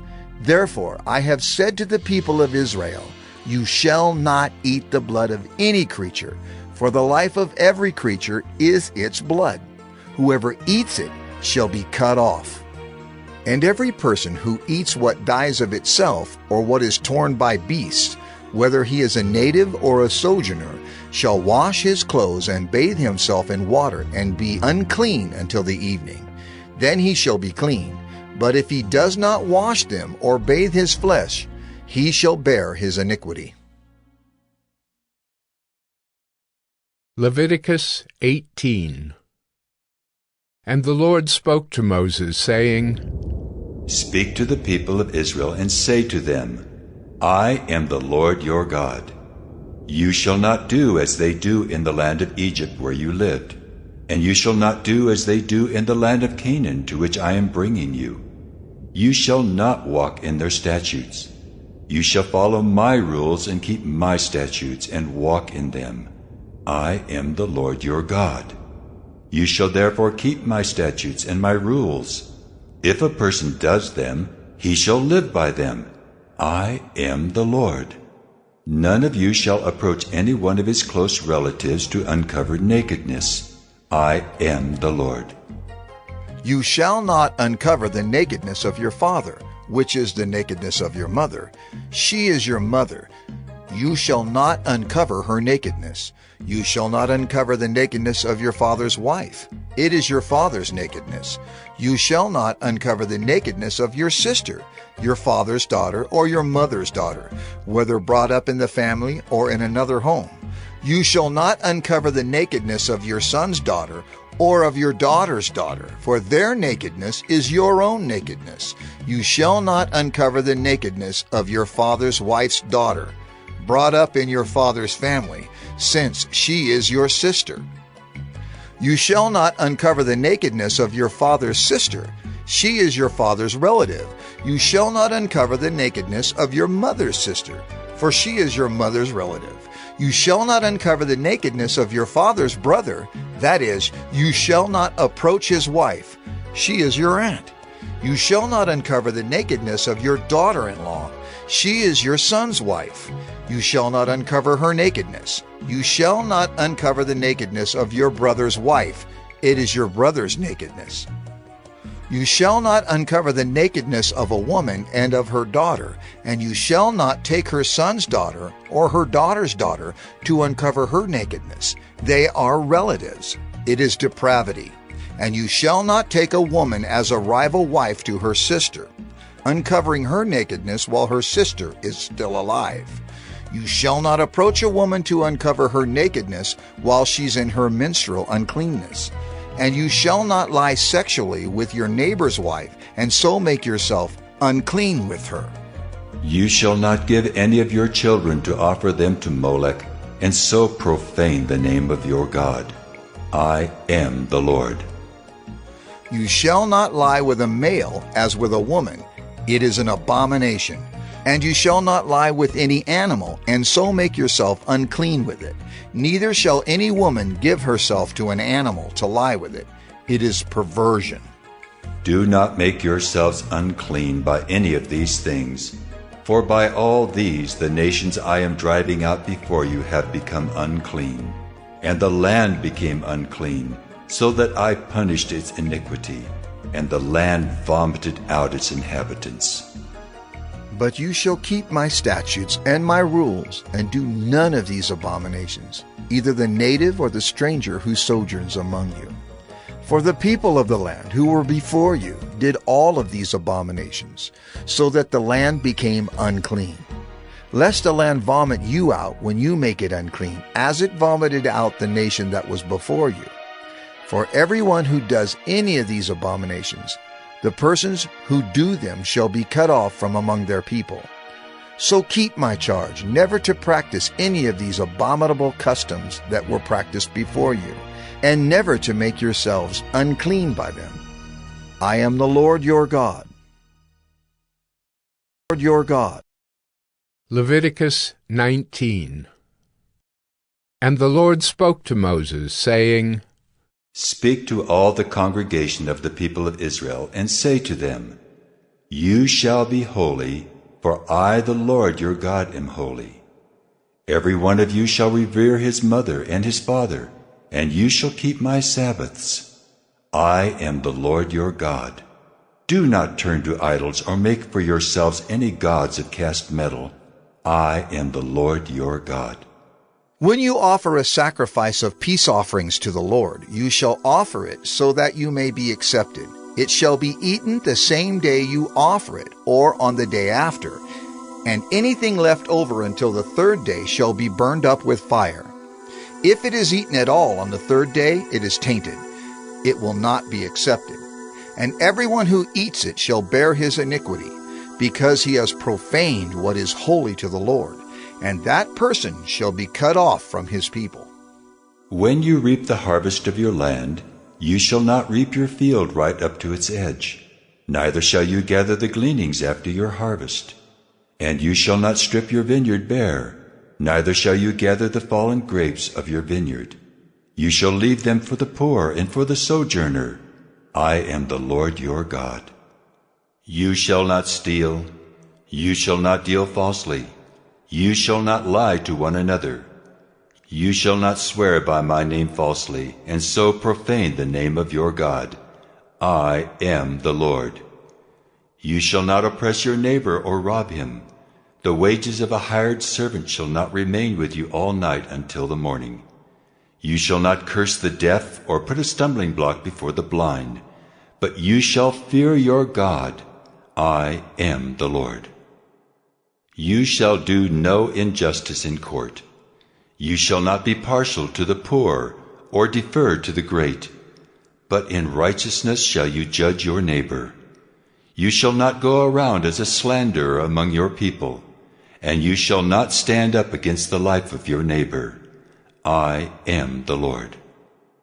You shall not hate your brother in your heart, but you shall reason frankly with your neighbor, lest you incur sin because of him. You shall not take vengeance or bear a grudge against the sons of your own people, but you shall love your neighbor as yourself. I am the Lord. You shall keep my statutes. You shall not let your cattle breed with a different kind. You shall not sow your field with two kinds of seed, nor shall you wear a garment of cloth made of two kinds of material. If a man lies sexually with a woman who is a slave assigned to another man and not yet ransomed or given her freedom, a distinction shall be made. They shall not be put to death because she was not free, but he shall bring his compensation to the Lord, to the entrance of the tent of meeting, a ram for a guilt offering. And the priest shall make atonement for him with the ram of the guilt offering before the Lord for his sin that he has committed, and he shall be forgiven for the sin that he has committed. When you come into the land and plant any kind of tree for food, then you shall regard its fruit as forbidden. 3 years it shall be forbidden to you. It must not be eaten. And in the 4th year all its fruit shall be holy, an offering of praise to the Lord. But in the 5th year you may eat of its fruit, to increase its yield for you. I am the Lord your God. You shall not eat any flesh with the blood in it. You shall not interpret omens or tell fortunes. You shall not round off the hair on your temples or mar the edges of your beard. You shall not make any cuts on your body for the dead, or tattoo yourselves. I am the Lord. Do not profane your daughter by making her a prostitute, lest the land fall into prostitution and the land become full of depravity. You shall keep my Sabbaths and reverence my sanctuary. I am the Lord. Do not turn to mediums or necromancers. Do not seek them out and so make yourselves unclean by them. I am the Lord your God. You shall stand up before the gray head and honor the face of an old man, and you shall fear your God. I am the Lord. When a stranger sojourns with you in your land, you shall not do him wrong. You shall treat the stranger who sojourns with you as the native among you, and you shall love him as yourself, for you are strangers in the land of Egypt. I am the Lord your God. You shall do no wrong in judgment in measures of length or weight or quantity. You shall have just balances, just weights, a just ephah, and a just hin. I am the Lord your God who brought you out of the land of Egypt. And you shall observe all my statutes and all my rules and do them. I am the Lord. Lord. Leviticus 20. The Lord spoke to Moses, saying, Say to the people of Israel, any one of the people of Israel or of the strangers who sojourn in Israel, who gives any of his children to Molech, shall surely be put to death. The people of the land shall stone him with stones. I myself will set my face against that man, and will cut him off from among his people, because he has given one of his children to Molech, to make my sanctuary unclean, and to profane my holy name. And if the people of the land do at all close their eyes to that man, when he gives one of his children to Molech, and do not put him to death, then I will set my face against that man and against his clan, and will cut them off from among their people, him and all who follow him in whoring after Molech. If a person turns to mediums and necromancers, whoring after them, I will set my face against that person and will cut him off from among his people. Consecrate yourselves, therefore, and be holy, for I am the Lord your God. Keep my statutes and do them. I am the Lord who sanctifies you. For anyone who curses his father or his mother shall surely be put to death. He has cursed his father or his mother. His blood is upon him. If a man commits adultery with the wife of his neighbor, both the adulterer and the adulteress shall surely be put to death. If a man lies with his father's wife, he has uncovered his father's nakedness. Both of them shall surely be put to death. Their blood is upon them. If a man lies with his daughter-in-law, both of them shall surely be put to death. They have committed perversion. Their blood is upon them. If a man lies with a male as with a woman, both of them have committed an abomination. They shall surely be put to death. Their blood is upon them. If a man takes a woman and her mother also, it is depravity. He and they shall be burned with fire, that there may be no depravity among you. If a man lies with an animal, he shall surely be put to death, and you shall kill the animal. If a woman approaches any animal and lies with it, you shall kill the woman and the animal. They shall surely be put to death. Their blood is upon them. If a man takes his sister, a daughter of his father or a daughter of his mother, and sees her nakedness, and she sees his nakedness, it is a disgrace, and they shall be cut off in the sight of the children of their people. He has uncovered his sister's nakedness, and he shall bear his iniquity. If a man lies with a woman during her menstrual period and uncovers her nakedness, he has made naked her fountain, and she has uncovered the fountain of her blood. Both of them shall be cut off from among their people. You shall not uncover the nakedness of your mother's sister or of your father's sister, for that is to make naked one's relative. They shall bear their iniquity. If a man lies with his uncle's wife, he has uncovered his uncle's nakedness. They shall bear their sin. They shall die childless. If a man takes his brother's wife, it is impurity. He has uncovered his brother's nakedness. They shall be childless. You shall therefore keep all my statutes and all my rules and do them, that the land where I am bringing you to live may not vomit you out. And you shall not walk in the customs of the nation that I am driving out before you. For they did all these things, and therefore I detested them. But I have said to you, you shall inherit their land, and I will give it to you to possess, a land flowing with milk and honey. I am the Lord your God, who has separated you from the peoples.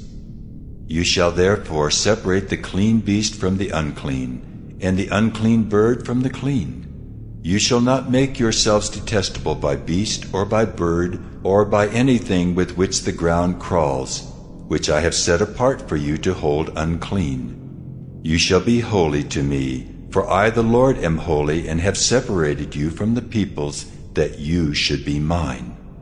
A man or a woman who is a medium or a necromancer shall surely be put to death. They shall be stoned with stones. Their blood shall be upon them. Leviticus 21. And the Lord said to Moses, Speak to the priests, the sons of Aaron, and say to them, No one shall make himself unclean for the dead among his people. except for his closest relatives, his mother, his father, his son, his daughter, his brother, or his virgin sister, who is near to him, because she has had no husband.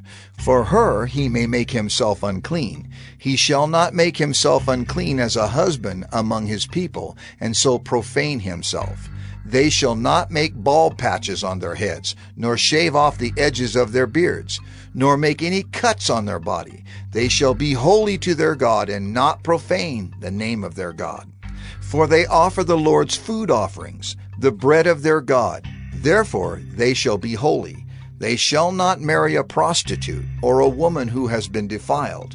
Neither shall they marry a woman divorced from her husband, for the priest is holy to his God. You shall sanctify him, for he offers the bread of your God. He shall be holy to you, for I, the Lord, who sanctify you, am holy. And the daughter of any priest, if she profanes herself by whoring, profanes her father, she shall be burned with fire. The priest who is chief among his brothers, on whose head the anointing oil is poured, and who has been consecrated to wear the garments, shall not let the hair of his head hang loose, nor tear his clothes. He shall not go into any dead bodies, nor make himself unclean, even for his father or for his mother. He shall not go out of the sanctuary, lest he profane the sanctuary of his God. For the consecration of the anointing oil of his God is on him. I am the Lord. And he shall take a wife in her virginity, a widow, or a divorced woman, or a woman who has been defiled, or a prostitute.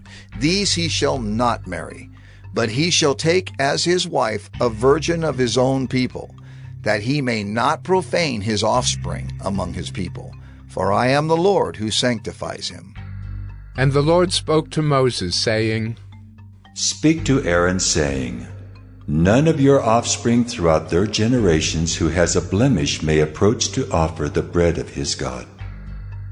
For no one who has a blemish shall draw near, a man blind or lame, or one who has a mutilated face or a limb too long, or a man who has an injured foot or an injured hand, or a hunchback or a dwarf, or a man with a defect in his sight, or an itching disease, or scabs or crushed testicles.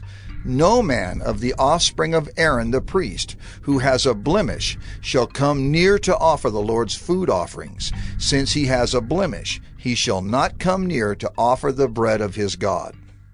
He may eat the bread of his God, both of the most holy and of the holy things. But he shall not go through the veil or approach the altar because he has a blemish, that he may not profane my sanctuaries. For I am the Lord who sanctifies them. So Moses spoke to Aaron and to his sons and to all the people of Israel. Leviticus 22. And the Lord spoke to Moses, saying, Speak to Aaron and his sons, so that they abstain from the holy things of the people of Israel, which they dedicate to me, so that they do not profane my holy name. I am the Lord. Say to them, If any one of all your offspring throughout your generations approaches the holy things that the people of Israel dedicate to the Lord while he has an uncleanness, that person shall be cut off from my presence. I am the Lord. None of the offspring of Aaron who has a leprous disease or a discharge may eat of the holy things until he is clean. Whoever touches anything that is unclean through contact with the dead, or a man who has had an emission of semen, and whoever touches a swarming thing by which he may be made unclean, or a person from whom he may take uncleanness, whatever his uncleanness may be, the person who touches such a thing shall be unclean until the evening, and shall not eat of the holy things unless he has bathed his body in water. When the sun goes down, he shall be clean, and afterward he may eat of the holy things, because they are his food. He shall not eat what dies of itself or is torn by beasts, and so make himself unclean by it. I am the Lord. They shall therefore keep my charge, lest they bear sin for it and die thereby when they profane it. I am the Lord who sanctifies them. A layperson shall not eat of a holy thing. No foreign guest of the priest or hired servant shall eat of a holy thing. But if a priest buys a slave as his property for money, the slave may eat of it, and anyone born in his house may eat of his food. If a priest's daughter marries a layman, she shall not eat of the contribution of the holy things. But if a priest's daughter is widowed or divorced and has no child, and returns to her father's house, as in her youth, she may eat of her father's food, yet no layperson shall eat of it. And if anyone eats of a holy thing unintentionally, he shall add the fifth of its value to it, and give the holy thing to the priest. They shall not profane the holy things of the people of Israel, which they contribute to the Lord, and so cause them to bear iniquity and guilt by eating their holy things. For I am the Lord who sanctifies them. And the Lord spoke to Moses, saying, Speak to Aaron and his sons and all the people of Israel, and say to them, When anyone of the house of Israel or of the sojourners in Israel presents a burnt offering as his offering, for any of their vows or free will offerings that they offer to the Lord, if it is to be accepted for you, it shall be a male without blemish. Of the bulls or the sheep or the goats, you shall not offer anything that has a blemish, for it will not be acceptable for you. And when anyone offers a sacrifice of peace offerings to the Lord to fulfill a vow, or as a free will offering from the herd or from the flock, to be accepted it must be perfect. There shall be no blemish in it. Animals blind or disabled or mutilated, or having a discharge or an itch or scabs, you shall not offer to the Lord, or give them to the Lord as a food offering on the altar. You may present a bull or a lamb that has a part too long or too short for a free will offering, but for a vow offering it cannot be accepted. Any animal that has its testicles bruised or crushed or torn or cut, you shall not offer to the Lord. You shall not do it within your land. Neither shall you offer as the bread of your God any such animals gotten from a foreigner, since there is a blemish in them. Because of their mutilation, they will not be accepted for you. And the Lord spoke to Moses, saying, When an ox or sheep or goat is born, it shall remain 7 days with its mother, and from the 8th day on it shall be acceptable as a food offering to the Lord. But you shall not kill an ox or a sheep and her young in 1 day. And when you sacrifice a sacrifice of thanksgiving to the Lord, you shall sacrifice it so that you may be accepted. It shall be eaten on the same day. You shall leave none of it until morning. I am the Lord, so you shall keep my commandments and do them. I am the Lord. And you shall not profane my holy name, that I may be sanctified among the people of Israel. I am the Lord who sanctifies you, who brought you out of the land of Egypt to be your God. I am the Lord. Leviticus 23. The Lord spoke to Moses, saying, Speak to the people of Israel, and say to them, These are the appointed feasts of the Lord that you shall proclaim as holy convocations. They are my appointed feasts. 6 days shall work be done, but on the 7th day is a Sabbath of solemn rest, a holy convocation. You shall do no work. It is a Sabbath to the Lord in all your dwelling places. These are the appointed feasts of the Lord, the holy convocations, which you shall proclaim at the time appointed for them.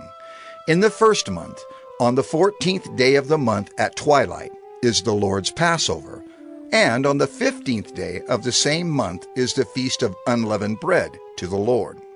For 7 days you shall eat unleavened bread. On the 1st day you shall have a holy convocation. You shall not do any ordinary work. But you shall present a food offering to the Lord for 7 days. On the 7th day is a holy convocation. You shall not do any ordinary work. And the Lord spoke to Moses, saying, Speak to the people of Israel, and say to them, When you come into the land that I give you and reap its harvest, you shall bring the sheaf of the first fruits of your harvest to the priest.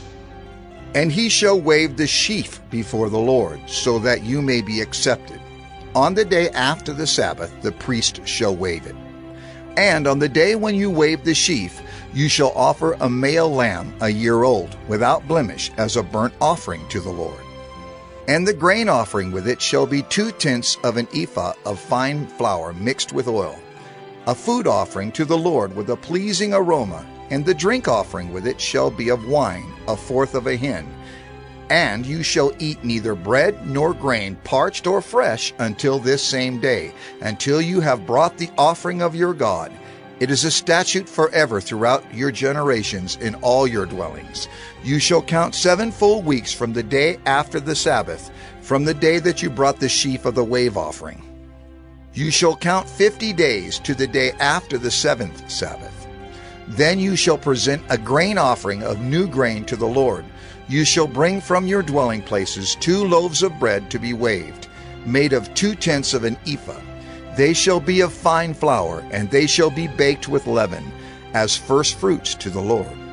And you shall present with the bread 7 lambs, a year old without blemish, and 1 bull from the herd, and 2 rams. They shall be a burnt offering to the Lord, with their grain offering and their drink offerings, a food offering with a pleasing aroma to the Lord. And you shall offer 1 male goat for a sin offering, and 2 male lambs a year old as a sacrifice of peace offerings. And the priest shall wave them with the bread of the firstfruits as a wave offering before the Lord, with the 2 lambs. They shall be holy to the Lord for the priest. And you shall make proclamation on the same day. You shall hold a holy convocation. You shall not do any ordinary work. It is a statute forever in all your dwelling places throughout your generations. And when you reap the harvest of your land, you shall not reap your field right up to its edge, nor shall you gather the gleanings after your harvest. You shall leave them for the poor and for the sojourner. I am the Lord your God. And the Lord spoke to Moses, saying, Speak to the people of Israel, saying, In the 7th month, on the 1st day of the month, you shall observe a day of solemn rest, a memorial proclaimed with blast of trumpets, a holy convocation. You shall not do any ordinary work, and you shall present a food offering to the Lord. And the Lord spoke to Moses, saying, Now on the 10th day of this 7th month is the Day of Atonement. It shall be for you a time of holy convocation, and you shall afflict yourselves, and present a food offering to the Lord, and you shall not do any work on that very day. For it is a day of atonement, to make atonement for you before the Lord your God. For whoever is not afflicted on that very day shall be cut off from his people. And whoever does any work on that very day, that person I will destroy from among his people. You shall not do any work. It is a statute forever throughout your generations in all your dwelling places. It shall be to you a Sabbath of solemn rest, and you shall afflict yourselves. On the 9th day of the month, beginning at evening, from evening to evening shall you keep your Sabbath. And the Lord spoke to Moses, saying, Speak to the people of Israel, saying, On the 15th day of this 7th month, and for 7 days is the Feast of Booths to the Lord. On the 1st day shall be a holy convocation. You shall not do any ordinary work. For 7 days you shall present food offerings to the Lord. On the 8th day you shall hold a holy convocation, and present a food offering to the Lord. It is a solemn assembly. You shall not do any ordinary work. These are the appointed feasts of the Lord, which you shall proclaim as times of holy convocation, for presenting to the Lord food offerings, burnt offerings, and grain offerings, sacrifices and drink offerings, each on its proper day, besides the Lord's Sabbath, and besides your gifts, and besides all your vow offerings, and besides all your free will offerings, which you give to the Lord. On the 15th day of the 7th month, when you have gathered in the produce of the land, you shall celebrate the feast of the Lord 7 days. On the 1st day shall be a solemn rest, and on the 8th day shall be a solemn rest. And you shall take on the first day the fruit of splendid trees, branches of palm trees, and boughs of leafy trees, and willows of the brook, and you shall rejoice before the Lord your God 7 days. You shall celebrate it as a feast to the Lord for 7 days in the year. It is a statute forever throughout your generations. You shall celebrate it in the 7th month. You shall dwell in booths for 7 days. All native Israelites shall dwell in booths, that your generations may know that I made the people of Israel dwell in booths when I brought them out of the land of Egypt. I am the Lord your God. Thus Moses declared to the people of Israel the appointed feasts of the Lord. Leviticus 24. The Lord spoke to Moses, saying, Command the people of Israel to bring you pure oil from beaten olives for the lamp, that a light may be kept burning regularly. Outside the veil of the testimony, in the tent of meeting, Aaron shall arrange it from evening to morning before the Lord regularly. It shall be a statute forever throughout your generations. He shall arrange the lamps on the lampstand of pure gold before the Lord regularly. You shall take fine flour and bake 12 loaves from it. 2/10 of an ephah shall be in each loaf.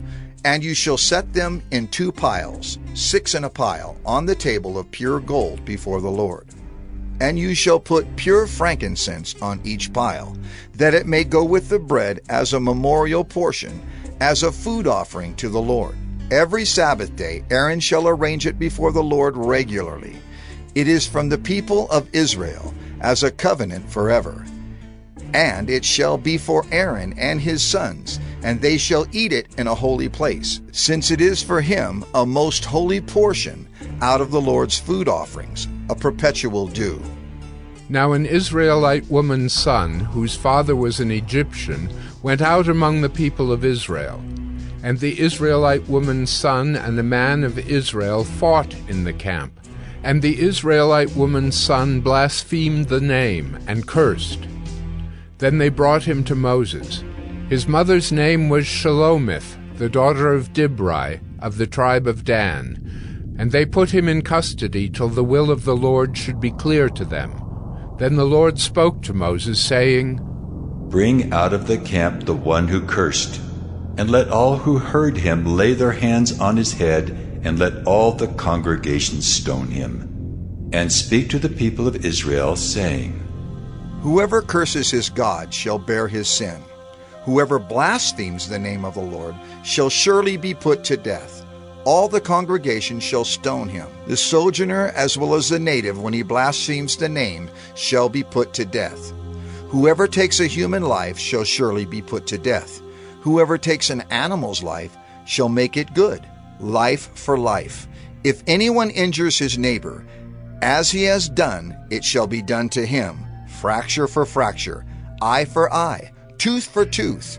Whatever injury he has given a person shall be given to him. Whoever kills an animal shall make it good, and whoever kills a person shall be put to death. You shall have the same rule for the sojourner and for the native, for I am the Lord your God. So Moses spoke to the people of Israel, and they brought out of the camp the one who had cursed, and stoned him with stones. Thus the people of Israel did as the Lord commanded Moses. Leviticus 25. The Lord spoke to Moses on Mount Sinai, saying, Speak to the people of Israel and say to them, When you come into the land that I give you, the land shall keep a Sabbath to the Lord. For 6 years you shall sow your field, and for 6 years you shall prune your vineyard and gather in its fruits. But in the 7th year there shall be a Sabbath of solemn rest for the land, a Sabbath to the Lord. You shall not sow your field or prune your vineyard. You shall not reap what grows of itself in your harvest, or gather the grapes of your undressed vine. It shall be a year of solemn rest for the land. The Sabbath of the land shall provide food for you, for yourself and for your male and female slaves, and for your hired servant, and the sojourner who lives with you, and for your cattle, and for the wild animals that are in your land. All its yield shall be for food. You shall count 7 weeks of years, 7 times 7 years, so that the time of the 7 weeks of years shall give you 49 years. Then you shall sound the loud trumpet on the 10th day of the 7th month. On the day of atonement you shall sound the trumpet throughout all your land. And you shall consecrate the 50th year, and proclaim liberty throughout the land to all its inhabitants. It shall be a jubilee for you, when each of you shall return to his property, and each of you shall return to his clan. That 50th year shall be a jubilee for you. In it you shall neither sow nor reap what grows of itself, nor gather the grapes from the undressed vines, for it is a jubilee. It shall be holy to you. You may eat the produce of the field. In this year of jubilee, each of you shall return to his property. And if you make a sale to your neighbor, or buy from your neighbor, you shall not wrong one another. You shall pay your neighbor according to the number of years after the Jubilee, and he shall sell to you according to the number of years for crops.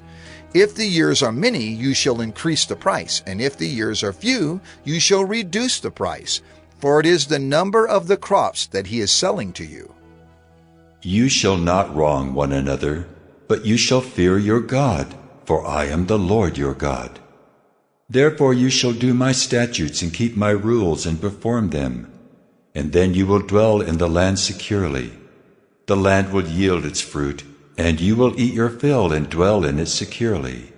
And if you say, "What shall we eat in the 7th year, if we may not sow or gather in our crop?" I will command my blessing on you in the 6th year, so that it will produce a crop sufficient for 3 years. When you sow in the 8th year, you will be eating some of the old crop. You shall eat the old until the 9th year, when its crop arrives. The land shall not be sold in perpetuity, for the land is mine. For you are strangers and sojourners with me.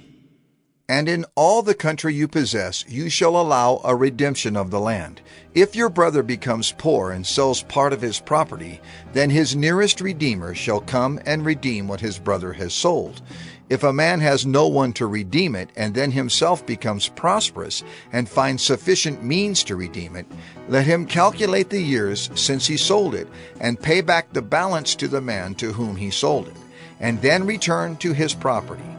But if he has not sufficient means to recover it, then what he sold shall remain in the hand of the buyer until the year of Jubilee. In the Jubilee it shall be released, and he shall return to his property. If a man sells a dwelling house in a walled city, he may redeem it within a year of its sale. For a full year he shall have the right of redemption. If it is not redeemed within a full year, then the house in the walled city shall belong in perpetuity to the buyer. Throughout his generations it shall not be released in the Jubilee. But the houses of the villages that have no wall around them shall be classified with the fields of the land. They may be redeemed, and they shall be released in the Jubilee. As for the cities of the Levites may redeem at any time the houses in the cities they possess. And if one of the Levites exercises his right of redemption, then the house that was sold in a city they possess shall be released in the Jubilee. For the houses in the cities of the Levites are their possession among the people of Israel. But the fields of pasture land belonging to their cities may not be sold, for that is their possession forever. If your brother becomes poor and cannot maintain himself with you, you shall support him as though he were a stranger and a sojourner, and he shall live with you. Take no interest from him or profit, but fear your God, that your brother may live beside you. You shall not lend him your money at interest, nor give him your food for profit. I am the Lord your God, who brought you out of the land of Egypt to give you the land of Canaan, and to be your God. If your brother becomes poor beside you, and sells himself to you, you shall not make him serve as a slave. He shall be with you as a hired servant, and as a sojourner. He shall serve with you until the year of the Jubilee. Then he shall go out from you, he and his children with him, and go back to his own clan, and return to the possession of his fathers. For they are my servants, whom I brought out of the land of Egypt. They shall not be sold as slaves. You shall not rule over him ruthlessly, but shall fear your God. As for your male and female slaves whom you may have, you may buy male and female slaves from among the nations that are around you. You may also buy from among the strangers who sojourn with you, and their clans that are with you, who have been born in your land, and they may be your property. You may bequeath them to your sons after you, to inherit as a possession forever. You may make slaves of them, but over your brothers, the people of Israel, you shall not rule, one over another ruthlessly. If a stranger or sojourner with you becomes rich, and your brother beside him becomes poor, and sells himself to the stranger or sojourner with you, or to a member of the stranger's clan, then after he is sold he may be redeemed. One of his brothers may redeem him, or his uncle or his cousin may redeem him, or a close relative from his clan may redeem him. Or if he grows rich, he may redeem himself. He shall calculate with his buyer from the year when he sold himself to him until the year of Jubilee, and the price of his sale shall vary with the number of years. The time he was with his owner shall be rated as the time of a hired servant. If there are still many years left, he shall pay proportionately for his redemption some of his sale price. If there remain but a few years until the year of Jubilee, he shall calculate and pay for his redemption in proportion to his years of service. He shall treat him as a servant hired year by year. He shall not rule ruthlessly over him in your sight. And if he is not redeemed by these means, then he and his children with him shall be released in the year of Jubilee. For it is to me that the people of Israel are servants. They are my servants whom I brought out of the land of Egypt.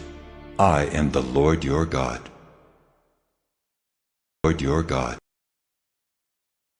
Leviticus 26. You shall not make idols for yourselves, or erect an image or pillar, and you shall not set up a figured stone in your land to bow down to it, for I am the Lord your God.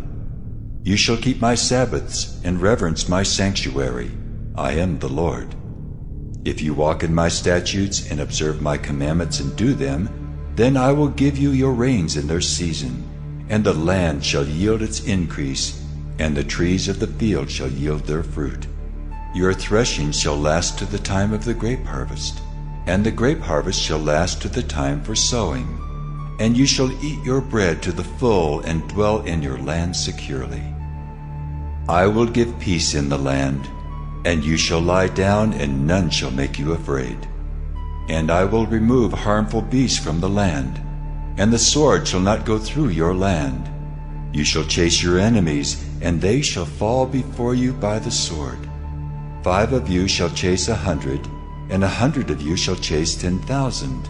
And your enemies shall fall before you by the sword. I will turn to you, and make you fruitful, and multiply you, and will confirm my covenant with you. You shall eat old store long kept, and you shall clear out the old to make way for the new. I will make my dwelling among you, and my soul shall not abhor you. And I will walk among you, and will be your God, and you shall be my people. I am the Lord your God, who brought you out of the land of Egypt, that you should not be their slaves. And I have broken the bars of your yoke, and made you walk erect. But if you will not listen to me, and will not do all these commandments, if you spurn my statutes, and if your soul abhors my rules, so that you will not do all my commandments, but break my covenant, then I will do this to you. I will visit you with panic, with wasting disease and fever that consume the eyes and make the heart ache. And you shall sow your seed in vain, for your enemies shall eat it. I will set my face against you, and you shall be struck down before your enemies. Those who hate you shall rule over you, and you shall flee when none pursues you. And if in spite of this you will not listen to me, then I will discipline you again 7-fold for your sins. And I will break the pride of your power, and I will make your heavens like iron, and your earth like bronze. And your strength shall be spent in vain, for your land shall not yield its increase, and the trees of the land shall not yield their fruit. Then if you walk contrary to me and will not listen to me, I will continue striking you sevenfold for your sins, and I will let loose the wild beasts against you, which shall bereave you of your children, and destroy your livestock, and make you few in number, so that your roads shall be deserted. And if by this discipline you are not turned to me, but walk contrary to me, then I also will walk contrary to you, and I myself will strike you sevenfold for your sins. And I will bring a sword upon you, that shall execute vengeance for the covenant. And if you gather within your cities, I will send pestilence among you, and you shall be delivered into the hand of the enemy. When I break your supply of bread, 10 women shall bake your bread in a single oven, and shall dole out your bread again by weight, and you shall eat and not be satisfied. But if in spite of this you will not listen to me, but walk contrary to me, then I will walk contrary to you in fury, and I myself will discipline you sevenfold for your sins. You shall eat the flesh of your sons, and you shall eat the flesh of your daughters, and I will destroy your high places, and cut down your incense altars, and cast your dead bodies upon the dead bodies of your idols, and my soul will abhor you. And I will lay your cities waste, and will make your sanctuaries desolate, and I will not smell your pleasing aromas. And I myself will devastate the land, so that your enemies who settle in it shall be appalled at it. And I will scatter you among the nations, and I will unsheath the sword after you. And your land shall be a desolation, and your cities shall be a waste. Then the land shall enjoy its Sabbaths, as long as it lies desolate, while you are in your enemy's land. Then the land shall rest and enjoy its Sabbaths. As long as it lies desolate, it shall have rest, the rest that it did not have on your Sabbaths when you were dwelling in it. And as for those of you who are left, I will send faintness into their hearts in the lands of their enemies. The sound of a driven leaf shall put them to flight, and they shall flee as one flees from the sword, and they shall fall when none pursues. They shall stumble over one another, as if to escape a sword, though none pursues. And you shall have no power to stand before your enemies, and you shall perish among the nations, and the land of your enemies shall eat you up.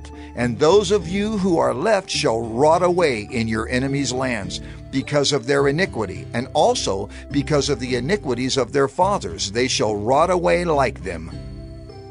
But if they confess their iniquity, and the iniquity of their fathers, in their treachery that they committed against me, and also in walking contrary to me, so that I walked contrary to them, and brought them into the land of their enemies, if then their uncircumcised heart is humbled, and they make amends for their iniquity, then I will remember my covenant with Jacob, and I will remember my covenant with Isaac, and my covenant with Abraham, and I will remember the land. But the land shall be abandoned by them, and enjoy its Sabbaths, while it lies desolate without them. And they shall make amends for their iniquity, because they spurned my rules, and their soul abhorred my statutes. Yet for all that, when they are in the land of their enemies, I will not spurn them, neither will I abhor them so as to destroy them utterly, and break my covenant with them, for I am the Lord their God. But I will for their sake remember the covenant with their forefathers, whom I brought out of the land of Egypt in the sight of the nations, that I might be their God. I am the Lord. These are the statutes and rules and laws that the Lord made between himself and the people of Israel through Moses on Mount Sinai. Leviticus 27. The Lord spoke to Moses, saying, Speak to the people of Israel, and say to them, If anyone makes a special vow to the Lord involving the valuation of persons, then the valuation of a male from 20 years old up to 60 years old shall be 50 shekels of silver, according to the shekel of the sanctuary. If the person is a female, the valuation shall be 30 shekels. If the person is from 5 years old up to 20 years old, the valuation shall be for a male 20 shekels, and for a female 10 shekels. If the person is from a month old up to 5 years old, the valuation shall be for a male 5 shekels of silver, and for a female the valuation shall be 3 shekels of silver.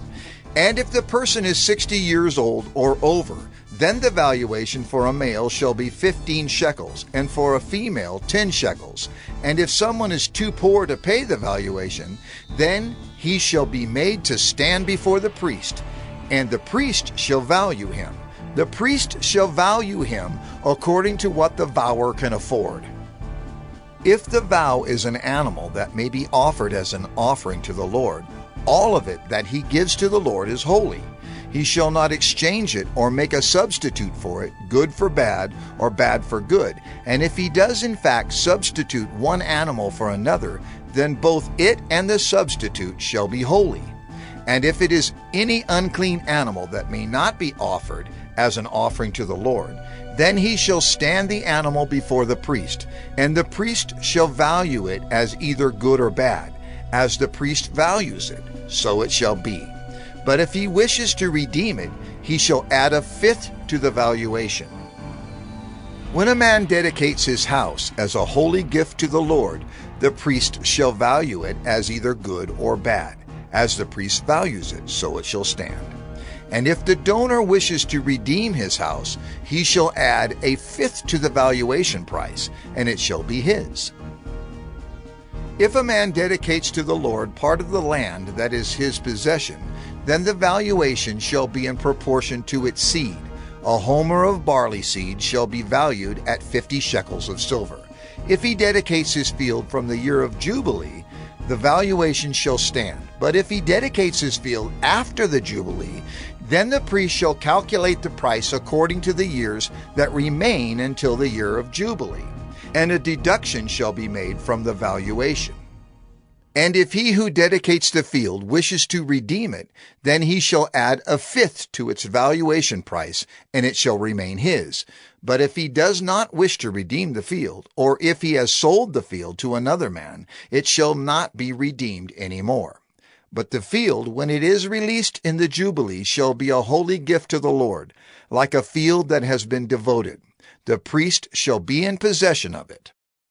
If he dedicates to the Lord a field that he has bought which is not a part of his possession, then the priest shall calculate the amount of the valuation for it up to the year of Jubilee, and the man shall give the valuation on that day as a holy gift to the Lord. In the year of Jubilee the field shall return to him from whom it was bought, to whom the land belongs as a possession. Every valuation shall be according to the shekel of the sanctuary. 20 gerahs shall make a shekel. But a firstborn of animals, which as a firstborn belongs to the Lord, no man may dedicate, whether ox or sheep, it is the Lord's. And if it is an unclean animal, then he shall buy it back at the valuation, and add 1/5 to it. Or if it is not redeemed, it shall be sold at the valuation. But no devoted thing that a man devotes to the Lord of anything that he has, whether man or beast, or of his inherited field, shall be sold or redeemed. Every devoted thing is most holy to the Lord. No one devoted who is to be devoted for destruction from mankind shall be ransomed. He shall surely be put to death. Every tithe of the land, whether of the seed of the land or of the fruit of the trees, is the Lord's. It is holy to the Lord. If a man wishes to redeem some of his tithe, he shall add 1/5 to it. And every tithe of herds and flocks, every 10th animal of all that pass under the herdsman's staff, shall be holy to the Lord. One shall not differentiate between good or bad, neither shall he make a substitute for it. And if he does substitute for it, then both it and the substitute shall be holy. It shall not be redeemed. These are the commandments that the Lord commanded Moses for the people of Israel on Mount Sinai.